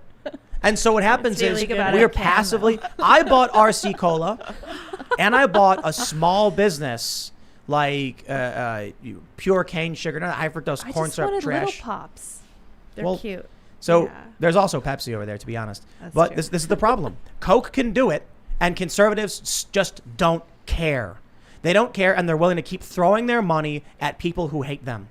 Well, it's kind of hard. I mean, honestly, I agree with you. Obviously, I totally agree with what you're saying, and that's fair. You vote with your dollar, but it's just exhausting to be so wound up all the time. It's exhausting to have to think about what and like keep up with what. Like at one point, I wanted to boycott Netflix. I forget what my grievance was at the time. It was a couple years ago. Cuties? And no, Oh, it Cuties was more way recent, way yeah. predating Big Cuties. Mouth. I don't remember. But- They produced some kind of something that I figured was propaganda and decided I was done with Netflix. And it's just exhausting because Oh, was it the cuties? Is that what you just No, said? no, no, No, it way wasn't. before. But and you start kind of like building up a repertoire of companies that you're just not dealing with anymore, and at a certain point you end up just kind of hurting yourself Just because giving there's in. nothing No. you can Just do. giving up and giving in. That's exactly what happens. Yeah, it's When exhausting. yes, the fight against tyranny is exhausting, and I guess most people eventually just say, I'd rather not fight at all. Please, master, just give me a piece of cheese and I will do whatever you say. That's what's happening. That The is- yeah. we watched our government shut down and destroy small businesses, mass print money, devaluing our own savings, and then we were forced to shop at big box stores and Amazon while our opinions were filtered through the machine of social media with insane garbled nonsense. Now, I will say, living in in Brooklyn in a heavily immigrant community, I was still able to shop at local businesses that were owned by families in the neighborhood yeah, that's a good during thing. the pandemic, and I appreciate that. What we're trying, so a lot of people are like, Tim, why are you still on Twitter then? Look, we're trying to leverage the networks to the best of our abilities to get people to go to timcast.com, to build a website, to hire people, to build stuff there. Basically, I'll put it this way. It is the exodus. We're not going to just cut off our nose to spite our face. We're going to say, okay, we will use what we can of the system we have, but we're packing our bags and leaving. That's part of the process. That's why we're setting up more and more at timcast.com. That's why we're doing our own original articles, because I'm trying to get away from the broken system and build something on our own. It's not something you can do overnight, but we can get started. Okay, so to be fair, maybe you don't start by boycotting literally everything on the planet, but stick to it. I canceled my Disney Plus because of the thanking of the Xinjiang paramilitary group that has the Uyghur Muslims. I'm like, I'm not going to support that. Granted, unfortunately, to be completely honest, I paid for a year up front. So, but I don't have Netflix and I don't have Hulu. I'm done. Like Hulu did something about cultural appropriation, and there's a period where I was like, I'm not going to boycott. I don't care about this. I don't want to get involved. And then I changed and I said, look, if your company wants to get involved in the culture war, by all means, go ahead and do it. I'm out. I don't want to play that game. So I bought, jokingly, RC Cola, but RC's parent company, I believe, signed on to the statement about Georgia's voting laws. It's like, it's really hard to get away from. Yeah, The it thing is. with the voting laws is infuriating because you have celebrities coming out and the full president coming out saying that these are Jim Crow laws. And if you actually take a look at the bills, they are merely rescinding the pandemic era allowances to make voting easier specifically due to pandemic restrictions.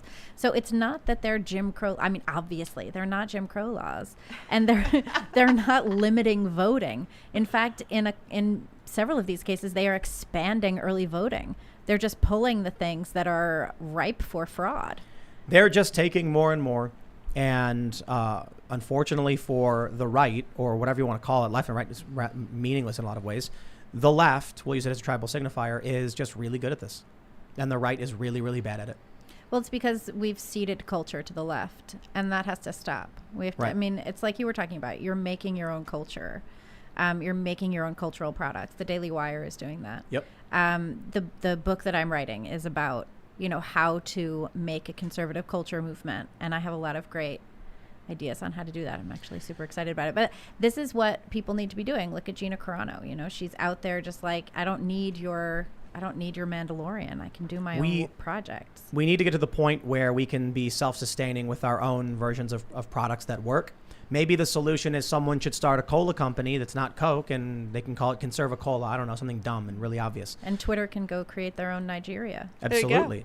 I understand the problem is that, when you try to make your own Twitter or network, we try to escape the system and build your own companies, they come after you and shut you down. We've totally seen that. We started a vlog, Cast Castle. And the reason the way I explain to people is it's very simple. We got a video where we're like skating in the garage skate park. There's a Gadsden flag in the background. That way, some young person who's watching the fun skate video with some, pro BMXer or pro skateboarder, they'll see that. They'll recognize it. And then when their teacher lies to them and is teaching critical race theory garbage and says the Gadsden flag is white supremacist, they'll say, that's not true. I watch a guy on YouTube who's got that. You're lying. That's what they did with PewDiePie. When the media kept trying to claim PewDiePie was racist and all that, he had a legion of fans saying, that's not true. You're lying about PewDiePie. I'm a fan. So we got to build culture.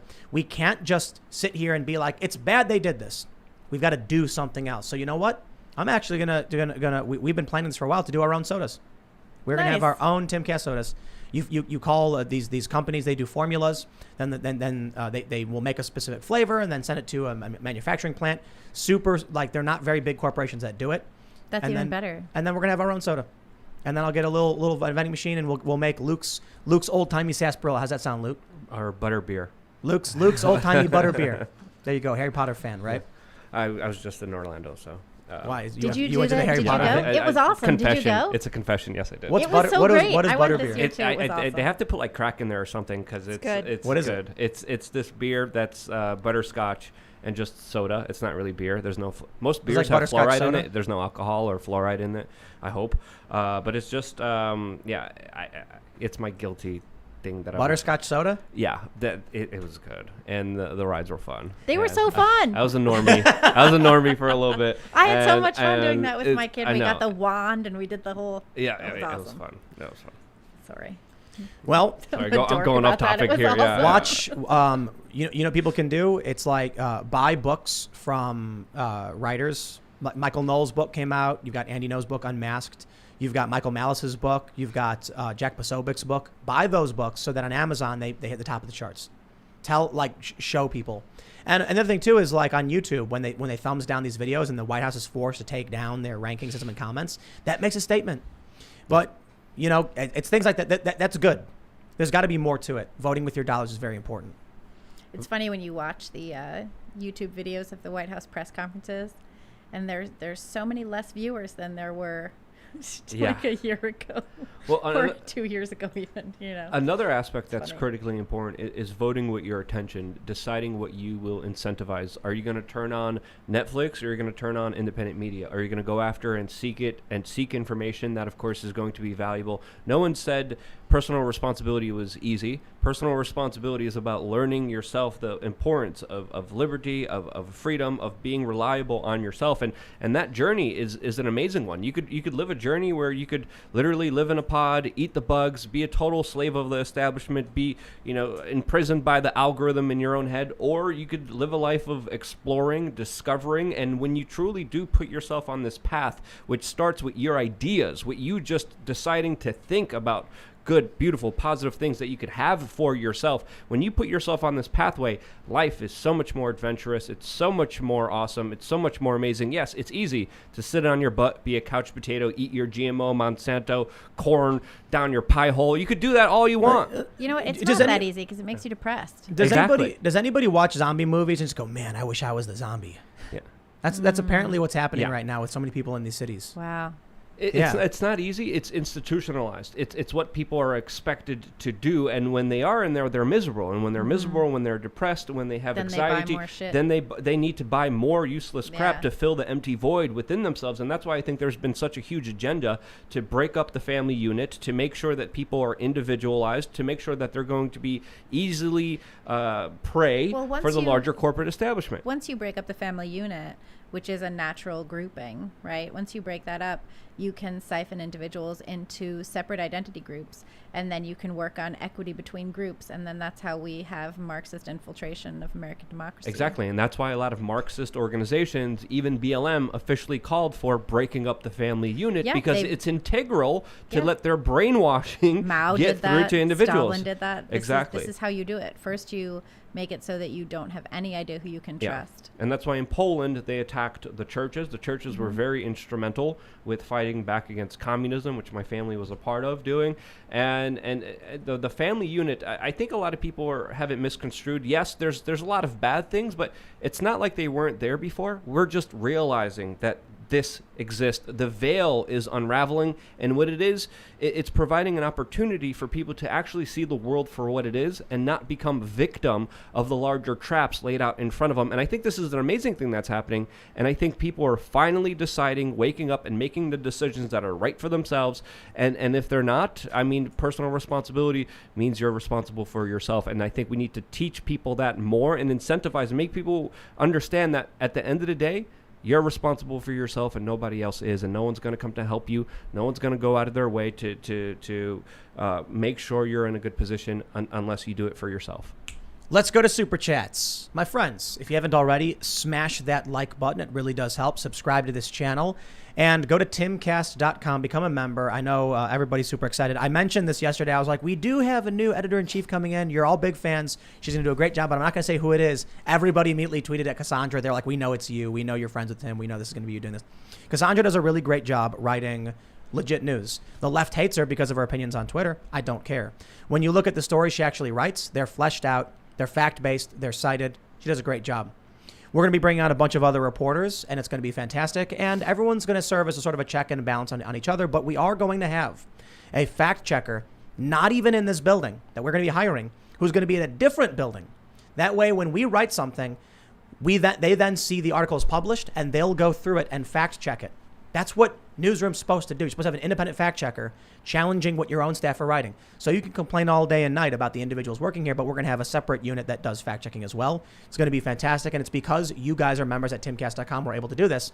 My favorite is how they're desperate to lie. Someone tweeted that I was trying to sell my house to get a loan or like get a home loan to pay for it. Not true. This is all coming because people signed up to become members, and now we have the capital to do it. We don't need big, fat cat Silicon Valley or New York investment firms. No, we're totally independent, baby. And we're going to be able to hire great people who do great work, and it's going to be awesome thanks to you. So again, smash that like button. Let's read some of these super chats. We got Svolstig says, breaking, 1986, Chernobyl school with physics lab to blame for radioactive fallout. To say anything else is to deny science. Yeah, as we know that when Chernobyl happened, the Soviet Union was lying about it. And then we were like, yo, there's like radioactive particles everywhere. Something's happening. Yeah, but they lied. They're radioactive spiders. They're, Like wait, right now? In Chernobyl. Right now there are spiders? Yeah, there are So spiders. if you want to be Spider-Man, you're saying I should... I think that's a good start. You'll But just get sick if they bite you. Don't do that. The spiders have different, the spiders that all have specific patterns have different patterns after Chernobyl. Oh, yeah. Whoa, crazy. That's creepy, man. Elated Echo says, can't wait for Cassandra. Very excited. Screw the jerk that's dragging her. We want her here. Love you all. So if you actually read her articles, they're like really straightforward. You know, sometimes she'll write something where it's like got like, some hyperbole in it, but that's whatever. But the stuff she's written for the site so far on like day one, it's all just like very straightforward quotes explaining what's happening. And it's really good work. So they don't like it. And that's probably why she's really feisty on Twitter. But, that's too bad for them. All right. Jonathan Galterini says, Luke, cult, let's go. LOL. LukeUncensored.com. The Physicality channel says these streams aren't live. This is like the craziest conspiracy theory. It's my favorite. I love it. Yeah, they think the streams aren't live for some reason. I don't know why. How can we prove it? I don't know. I'm reading super chats. I don't know. It's pretty complex. Yeah, it's like if someone, how do you not? I don't know, man. People are crazy. Rampton says I'm buying a We Are Change shirt because Luke's back. Well, thank you. I appreciate That's that very right. much. That's right. All right. Vladis Mosley says, hey, Tim, I think YouTube is playing games with your notifications. Today is the first time since I've been tuning in when I didn't get an alert. That's right. YouTube is absolutely doing that. And there's nothing, what can you do? I don't think YouTube owes me promotion, but I'll tell you this, so long as they do promote my content, I'll be like, go to timcast.com to become a member. Because once we get to that point where we're self-sustaining, where people are sharing the articles and sharing the videos, we're not going to need YouTube for anything. We need to build our own system. And, we're working on a bunch of open source projects to help expand the idea of independent ownership of content and fight back against the conglomeration or whatever, conglomeratization of independent media, the takeover by the corporations want to shut down independent voices. We've got to build, we've got to resist, and that's what we're doing. All right. Sown DNB says, congrats on your newsroom, Tim, but how do you plan on ensuring it stays neutral? Twitter was the pro-free speech platform until it wasn't. We don't. I'm sure it's only a matter of time until, it's like 20 years and I'm like, I started this to challenge the system and no, I look in the mirror and I am the system. It happens. That's why we just need, maybe one thing we can do is just at a certain point when the company gets too big, we launch another startup and give people an independent newsroom. It's hard. It really is. I don't know. The biggest concern I have and the reason why we're launching all of this is because, look, I can be a guy on YouTube and talk about what I talk about, but what happens after I'm old and I'm retiring? There's got to be something that lives on beyond me.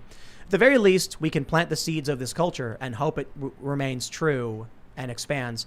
Maybe there's something we can do with like corporate bylaws and restrictions or something. We'll figure it out. Jimmy Quinto says, I got my Doge shirt. Thanks. It's a great shirt, isn't it? No joke. Go to timcast.com, go to the store. And we got a bunch of silly shirts. We got the Diamond Hands Gorilla. He hasn't sold his AMC stock, so of course he's rich. Then we got the Doge shirt, which is, they're all like this joke of like the I am a gorilla thing. But check them out. All right. The Weary says, I am a simple man. I see Luke, I hit like. Wondering if the Beanie Squad has looked into Share Tanzania at all. Mike Tyson did a charity fight for them. John St. Julian on YouTube. Right on. I think people are all screaming that they love Luke because they're worried he'll leave. They better. B. Rizzle says Gun Owners of America has pre-written comments for the ATF comment section on proposed rules for renaming frames and receivers and pistol braces ban. It's very important. Contact Guns and Gadgets ASAP. You should definitely check into that. I will look into that as well.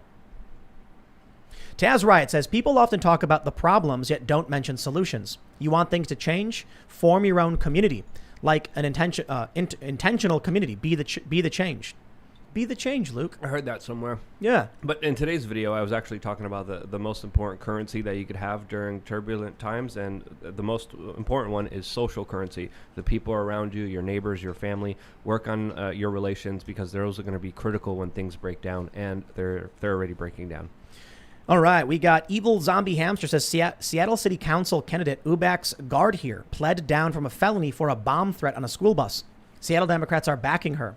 I don't live in Seattle, but I live in Washington, and Seattle's politics runs our state. Boy. Yeah, you should probably not we want to. We broke that story the other day. It's crazy. It's crazy. I don't think people should live in these places. I don't think anyone should vote for that person. Yeah, but they're gonna. Probably. They're going to. So what happens when you have a cult in government? She called the children cowards as they fled out the back of the back of the bus. You 7-year-olds, you're cowards. Yeah. You're all cowards. Wow, man. Wolf Freak says, security in Cali make $18 an hour. Trust me, I was one of them until last year when I moved to Texas to flee the COOF. Oh, there you go. All right. First Thessalonian says, Luke, I saw the Gray State trailer and a video of We Are Chain's reaction to the trailer. Claps and whistles and whoops. How well did you know David Crowley? Would you, Timcast, ever consider making a movie based on David's concept trailer? The movie, the trailer, the story behind it has been absolutely crazy. I met that individual, I think, a number of 3 times. I was around a lot of his friends, and it's a tragic, crazy situation of what happened there. Right on. E.C. Morgan says, leftist cities need to collapse like an Atlas Shrugged. Great to see you back, Luke. Missed you in the show. Now do the Federal Reserve. Yeah, we've been ragging on the Federal Reserve quite a bit. They deserve it. They're bad. Ward Spose says, good call on Cassandra, Tim. She's a good human from my perspective. As a person that hires people, I think it will be lovely. I think it will be a lovely relationship. My best. I've known Cassandra for like a decade. You've known her for a really long time as well. Around Occupy Wall Street. Yeah. So it's been a while. 10 years. Yeah. And I think this was like, that's why everybody guessed that I was hiring Cassandra, because it's fairly obvious. I've known her for so long, and but we're gonna have a great team. We've got a couple other people. They're all fair. Like Cassandra is definitely on Twitter. She's feisty, bombastic. But the other people we're hiring are like, no offense to them, rather boring, like regular journalists and reporters who write good work. And so there you go. We'll have our rage from the left. They can say whatever they want. I don't care. Arceon says, Tim, have you been to every country in the world yet? I ask this as someone who feels left behind in life. I am desperate to travel. And how many people do you know that have? I do not know anyone that has been to every single country. I have been to, I think, 30.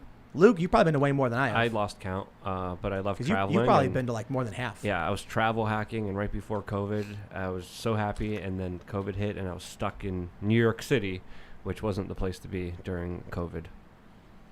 Will C says, Tim, I no longer get notifications when you go live.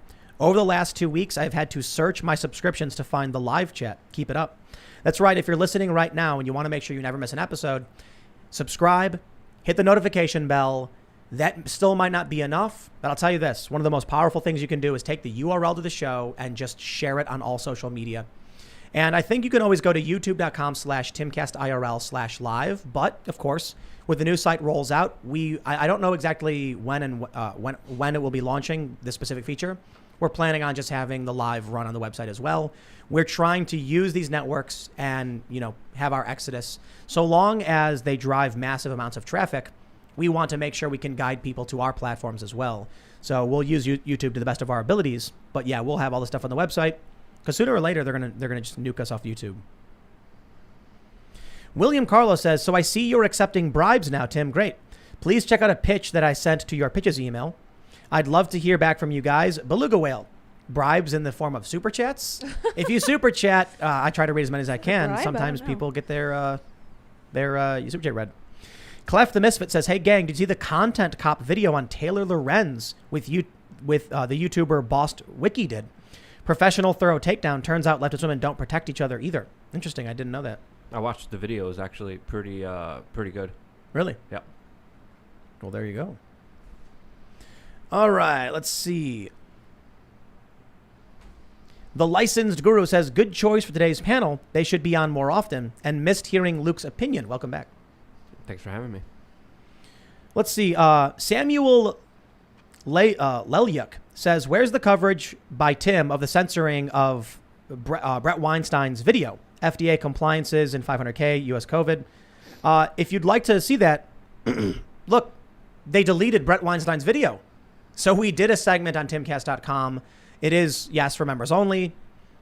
We're trying to figure it out. I don't like putting things behind a paywall when it's like extremely important. The website, we'll get to the new iteration of it. We're going to have these very important things be readily available and shareable and all that stuff. Absolutely. We just need to get the framework rolling. But if we did a video talking about what Brett Weinstein was talking about on YouTube, they'd nuke us in 2 seconds. This is a very serious problem. What do? If I come out and start a video and I say, hey guys, here's the thing that happened. There's a minute delay on YouTube. They would nuke us before you even heard what we said. Often people are like, whoa, I don't even get it. They just got shut down. Yes, because YouTube is watching and they ban us. So go to timcast.com. The conversation, it's the last one we did just the other day. It's in the members only section. Scroll down. You'll see a picture of Luke wearing a shirt that says, Make America Florida. And that's where you'll have found it. Yeah, the video yesterday that we did is very important and definitely worth a watch. Wait, you really have a T-shirt that's "Make America Florida"? Yeah, I mean, I got demonetized by YouTube, so I just started a T-shirt company, But where- and I started to make ridiculous T-shirts, I and really one of them want is that T-shirt. T-shirt. Where You is see? it? It's good shirts. I'll mail you one, but Oh, I want I it have really my bad. T-shirt store is available on thebestpoliticalshirts.com. Nice. Make America But Florida. I'll give you one, and that's been one of the I favorite wrote ones I wrote that an we've been getting article out there. earlier this year that was I think it was called "Florida is a Paradise of Freedom." It so is. It has is. been. I just came from there, and it was absolutely amazing. Jav Tonda says, Tim, you shouldn't make fun of Colbert for being a contrarian and give a half-witted answer to an issue, since you do it all the time. While calling a hypothesis a conspiracy, keep up the good work, though. I'm sorry. While I certainly am one to be able to take criticism, Colbert obviously lying all the time and me being skeptical are very different things. Like when Colbert comes out and lies about Trump, he's lying. When Colbert comes out and says, even in the face of like overwhelming evidence and even the mainstream media not coming around saying lab leak makes the most sense, even with Fauci now saying he's not entirely convinced COVID is natural, Colbert still tries maintaining that lie. Well, there's all these bats here. There's a big difference, okay? Yeah, and Colbert's not a contrarian. He repeats the same talking points as almost every single late night TV show host, which is in unison, always regurgitating the same talking points. All right. I am Insanity says, been following and watching since 2015. Going to ask for a shout out to my news channel, the N-Sane Report. Daily news with a psychotic twist and no cursing. I may be N-sane, but I'm not crazy. There you go. Julie Simone says, first things first. Welcome back, Luke. Great guests and discussion per usual. As a Farm D, what's happening in SF is sad for the patients, employees, and city. I lived there 2013 to 2020 and just left for Florida. Make America Florida. Yeah. There you go. Mm-hmm. I gotta get some of those shirts. We gotta get them here. We should go to Florida too. No, Come on. Why not? Let's all go. it's hot yeah, and but now- humid. it's kind of awesome though. You get Yeah. 1 month. You too get hot. January and maybe February. January is sort of Timcast fine. IRL from Miami, Florida. I can't do it. Bitcoin conference is probably going to we'll happen call in it January too. the winter studio. Yeah. Seriously. The winter White House. You could be snowbirds. Yeah, Maybe. that sounds a lot better than shoveling snow off of my roof. Like I your have roof? to off of my RV roof. I live in an RV. Cold I'm You water. have classy. to shovel your RV. Yeah. Cold Water says the magazine Popular Mechanics had articles on how 2 + 2 is not always 4 and the mechanics of pulling down a statue. I haven't renewed the magazine in years and they keep sending it to me. So what's happening with the 2 + 2 = 5 thing is that they're using semantic arguments to confuse you and make you unable to do math. So when we're talking about just basic integers and arithmetic, whatever, you have 2 apples, you got 4 apples. That's it.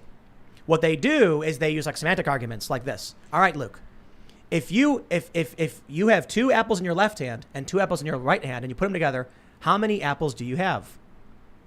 5. 'Cause You- the Twitterverse told me. You still only have 2 apples in each hand. Yeah. It's like it's ridiculous. Yeah. If you have 1 apple and you take 1 away, Luke, if you have 2 apples and you take 1 away, how many apples do you have? I don't know. 2. I guess. Because Just tell me because- what to say. Tell me that. No. Listen. If you have 2 apples and you take 1 away, it's not 2 minus 1. They're using semantic arguments. That's Oh, BS. right, because I have 2 apples and I'm the one who took it. I'm still holding 2 apples. That's why 2 minus 1 equals 2. So clever. That's They ridiculous. do this thing where they're like, if you have 2.4 and round it, you'll get 2. But if you have 2 + 4 + 2 + 4, you'll get 4.8, which rounds up to 5. It's how you destroy reality and then tell Right. people what to think. Yeah. Yep. This is what happens too with gender, right? We tell little kids not to trust their instincts Makes everybody crazy. and not to trust their own bodies, and then everyone's insane. Mm-hmm. Uh-oh, I can't read this. It's in Polish. It's for Luke. I can't see any screens in front of me. It says, Dziękuję Luke za powrót Okay. Pozdrowienia in Niemiec. Okay. I'm sure it's What very did he nice. say? I have no clue what you're saying. I said that in perfect Polish. Yeah. Okay. It was articulated perfectly. Luke just doesn't actually speak Polish. Uh-huh. All right. The Throne says, hey guys, love the talk about this ideology being a new secularist religion that people are blindly following despite conflicting views. A name you could use for this religion is statism, and it's required for socialism. Yeah, actually. Status. It's just whatever the establishment says, they're like, yes. Yeah, 100%. You should wear 2 masks. Yes. Don't wear 2 masks. Yes. Yes. You should wear 2 masks. Rick and Morty Yes. guy. Yes. That's all they're doing. Fauci, it's almost like Fauci's playing Simon Says and he's laughing. I wonder if like after every interview he does, he goes, I just told them to do the exact opposite. They're doing it. It's hilarious. And they're all laughing, like high-fiving each other. I can't believe they're falling for this. All right. Mrs. Awesome says, Tim, I completely agree with boycotting companies that go against interests. And you are also correct that people cave to the FOMO, which is going against their interest. People need to show their force by not caving. What we need, it's really simple. We need more cultural stuff. When people are on Twitter and there's a viral trend where they're like, dude, the new episode of, I don't know, what's a popular show? That like Big Bang Theory? Big Bang Theory, yeah. Conservatives need their own version of that. Dude, did you see that movie from the Daily Wire? It's so great, Run, Hide, Fight? Yeah. Yeah. Did There you needs- see that? No, I didn't see it either. Did you see it? No. Yeah. Nobody saw it. No, I know a lot of people who did. They said it was pretty good. Yeah. It's going great. Well, they're just. Well, that's the point. It's not. They need more. One movie isn't enough for everybody to just watch and then be like, oh, we need a good series. There needs to be a viral hit. If Daily Wire can put out something that's like on par with the virality of Game of Thrones, it's over. Then everyone's going to be watching Daily Wire. So That's the thing. Like, I feel like there's a reason why that hasn't happened yet. I mean, I don't think, and it sucks to say it, but I don't think that there's exactly an even distribution of creatives on the right and the left. I think that there's a certain kind of person that tends, obviously, this is just speaking generally, tends to lean left, and there's a certain kind of person that tends to lean right, and they don't seem, the person who tends to lean right doesn't seem to be the same person that's the creative. I think that there's a reason why they kind of fall on different parts of a chart. I wonder if that's true, or if perhaps the institutions and the gatekeepers that hold the keys to the kingdom of culture and art are so left-leaning that it's hard to make any headway. I went to art school, and people who might have had conservative views did not ever speak them. Playwrights that I know who are conservative, they don't talk about that. They just, they try and like slip in their stuff underneath so that no one notices that they're saying what they think. Maybe they should. Right. That's well, the problem. that's one They thing. ought to actually, stand up. That's And- one thing that I think will change the paradigm is that it's becoming like so militant. These institutions were always liberal, but liberal had a different meaning. I mean, liberal was totally unthreatening and had no teeth, and it was just kind of this like free flow mentality. But it's totally changed from that. It's become totally puritanical, which now is incompatible with art and creating. And I definitely think that you're right, and I think that it's just changed form, and it's going to push a lot of creatives who aren't necessarily conservative but just aren't like that away and into the arms of conservatives or just people who aren't puritanical. We're going to be funding sitcoms and films and comics, and the goal is just to not have it be political. That's the right move. It's gonna have like undercurrents, you know what I mean? There's gonna be certain things about like being a hero, saving people, having personal responsibility and stuff like that. But it's not gonna be overt like, Trump as Superman fighting, communists or something. Art doesn't have to be political. Yeah. It will have ideology in it. It just won't be overt. It'll be like, here's a hero. He's a hero because he believes these things. And that's it. Well, once you tap into old stories and once you tap into like the river of human knowledge, it's not about ideology. It's about telling classic human stories. Yeah. All right. Jay Shartzer says, thank God Luke is back. My throat was getting sore from all the puking. That's right. No, Luke would puke. Callum Askew says, first off, it's great to see Luke again. I just graduated from an arts high school in the Bay Area. We have been force-fed Marxism and CT since 8th grade. I've been watching y'all since the Kyle Rittenhouse incident. Thanks for keeping me sane during that. We try, man, but it takes each and every one of you to share. Like people are saying, like, oh, I'm not getting notifications anymore. Out of sight, out of mind. They want to make sure you don't see it, but if they ban it outright when it's big, it creates a huge uproar, so they got to do it very, very slowly. And I'm aware of that, so I'm launching a website. We're bringing people on, and we're going to try and fight back. It's what we got to do. But we need each and every one of you to smash the like button, share the show, and help spread the word. At the very least, man. All right. Ski Man from Toronto says, hey, Timcast gang, Great Reset is for real. G7 leaders voted unanimously on minimum 15% global corporate tax rate. Lock us down, force our money to big corporations, tax them to hell on their new revenue, bailouts, and more. They're not even trying to hide it. They use the same kind of generic talking points of building back better in their official G7 announcement. Man. All right, let's see. We got one. Someone mentioned a good book. Where are we at? Where did it go? Here we go. A.K. Kamara says, Tim, my guy, you got to read The Righteous Mind by Jonathan Haidt. Yes. The difference between liberals and conservatives is based on differences of moral intuitions, not based on logical versus illogical. That's correct. Great. It's called The Moral Foundations. And there's actually, I think the book may have only had 5. They've since added a 6th, Liberty Foundation. I always try to name them off the top of my head. It's care, fairness, loyalty. Purity. Isn't that sanctity, or is it purity, same thing? And authority and liberty. Did I say liberty? I don't know. There's 6. And here's my favorite. First, liberals only have 2 moral foundations, care and fairness. They don't care for authority, loyalty, purity, or liberty. Conservatives have an equal distribution of all moral foundations. The best one. Libertarians only have 1, liberty. They don't care about you. They don't want to be fair to you. They have no loyalty to you. They absolutely hate authority. There's no purity. It's just, let me do what I want. Leave me alone. Hey, I'll take it. If they're not bothering me, I don't care. But I guess there are problems in that. Okay.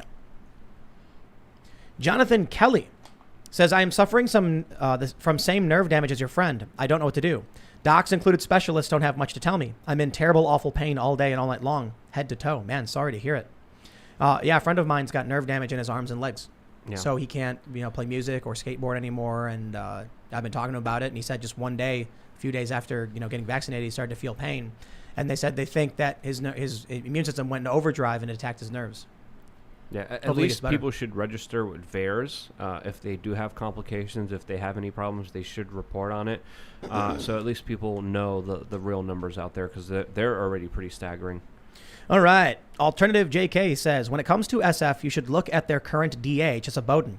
He was raised by Bernadine Dorn and Bill Ayers. Wow, really? Wow. Members of the That's radical right. left-wing Weather Underground movement. By the way, got Luke's normalized critical thinking shirt with good feedback. Yeah, no, his parents were really close with Weather Underground, and he was literally raised by them. That's not checks an out. Wow. exaggeration. Yeah, because his parents were in prison, and Yeah, so he that's was right. raised That's by right. Ayers. Yeah, I Bill love- Ayers was like his godfather, something like that. You know, And I his will. parents are still in prison, I think. I don't know. What I do find like really funny about this is that, 40, 50 years ago, you had these ideologues who were like zealots for their cause. And they write all these things about how this is the right way to do things. And now it's a total like mess and it's chaotic and everything's failing and crime's skyrocketing, proving their corrupt moral ideology was broken from the get-go. And now that's being implemented, everything's just burning to the ground. So congratulations on that. There was someone who was with the Weather Underground who was coordinating the funding for Black Lives Matter as well. That sounds right. Yeah. Yeah. Willie Boy P says Tim can't hide his bald head in the Florida heat without having a stroke. That's exactly it. I can't wear a beanie in Florida. What am I That's supposed to do? Oh, geez. I lived in Florida. A fedora. A fedora. That's it. In January and February, we were actually able to go out and skate, and it was comfortable. But nobody went outside unless they were on the beach. Yeah. It's different. I mean, I was out there. People are partying, drinking, going to restaurants, having fun. It's I love it there. It's fun in Florida. Yeah. Alexander Scarpecci says Timcast News should bring Ivory Hecker from Fox 26 in Houston. I hear she is looking for work. That is the woman who secretly filmed her bosses at her local news outlet, and Project Veritas is exposing what they were doing. I guess the only issue is I'm sure Project Veritas is going to hire her first. So that seems she seems like a perfect fit for Veritas. Her face is out there now, though, so I don't know. Angry Goose says, first time super chat. I'm a trucker and I love listening to y'all chat every day. It really helps pass the time. Keep up the great work. Hey man, really appreciate it. Timeless Ninja says, I need a Trump superhero comic, Tim. Okay, to be fair, we probably will do that because it'll be a hilarious Is satire. there already a manga about Trump? Well, there's like a joke one. Oh. It's called My Hero Macadamia. Oh, yeah. And I don't know if you guys know anything about My Hero Academia, but there's a superhero named All Might, and he's like super ripped and blonde and like strong. So they make Trump look like that. I really love the political cartoons about Trump where he's ripped. Ben Garrison. Yeah, Ben Garrison. Oh my gosh. It's like whenever there's Trump, he's all I'm like, dude, the guy's Physically fat. painful. He's out of shape. He eats You know. McDonald's all the Yeah, time. I know. But I love in their version of like he's like, and he's like all chiseled and V-shaped torso. Yeah, Didn't yeah, he yeah. serve McDonald's to like the winners of the NBA championship one year? Yeah. Or like some college team. They loved College it. team? Yep. Yeah. The media That was ragged on great, him, yeah. but they were all like, "This is awesome!" Yeah. Like a Big Mac. I don't like McDonald's. I'm not gonna eat I it. don't- Top yeah. 3 most hilarious Trump moments of his presidency. Literally serving McDonald's on a silver platter. Yeah, I know. It's It's amazing. amazing. When he said only Rosie O'Donnell, when Megyn Kelly was like, you called women fat pigs, and he's like, only Rosie O'Donnell. There's the McDonald's thing, and then there's Kung Flu, Kung Flu, which I was gonna say like, that. Yep. I just was like, oh, geez, wow, It was, yeah, heck of a president. kind of hysterical. All right, everybody. If you haven't already, smash that like button, subscribe, share the show, and go to timcast.com because we're going to have a bonus segment coming up. Usually goes up around 11 p.m. or so. You can follow us on Facebook and Instagram at Timcast IRL, where you can share our videos and like them because we're just trying to leverage the existing networks so that we can start moving to timcast.com. I want to make timcast.com like a big, massive network. I want it to be a multi-billion-dollar media conglomerate that believes in principles and, classical liberal values and things like that. That's what we're working on. Maybe in 5 years, 10 years, we'll be closer and closer and closer. So that's the plan, man. You can follow me personally at Timcast across the board. This show is live Monday through Friday at 8 p.m. Do you guys want to shout anything out that your social media or where they can find you? At Emma Jo NYC on Twitter. You And, can- if you really start digging, you'll find my Instagram, but that's not for work. You can find me every day at thepostmillennial.com and on Twitter at Libby Emmons.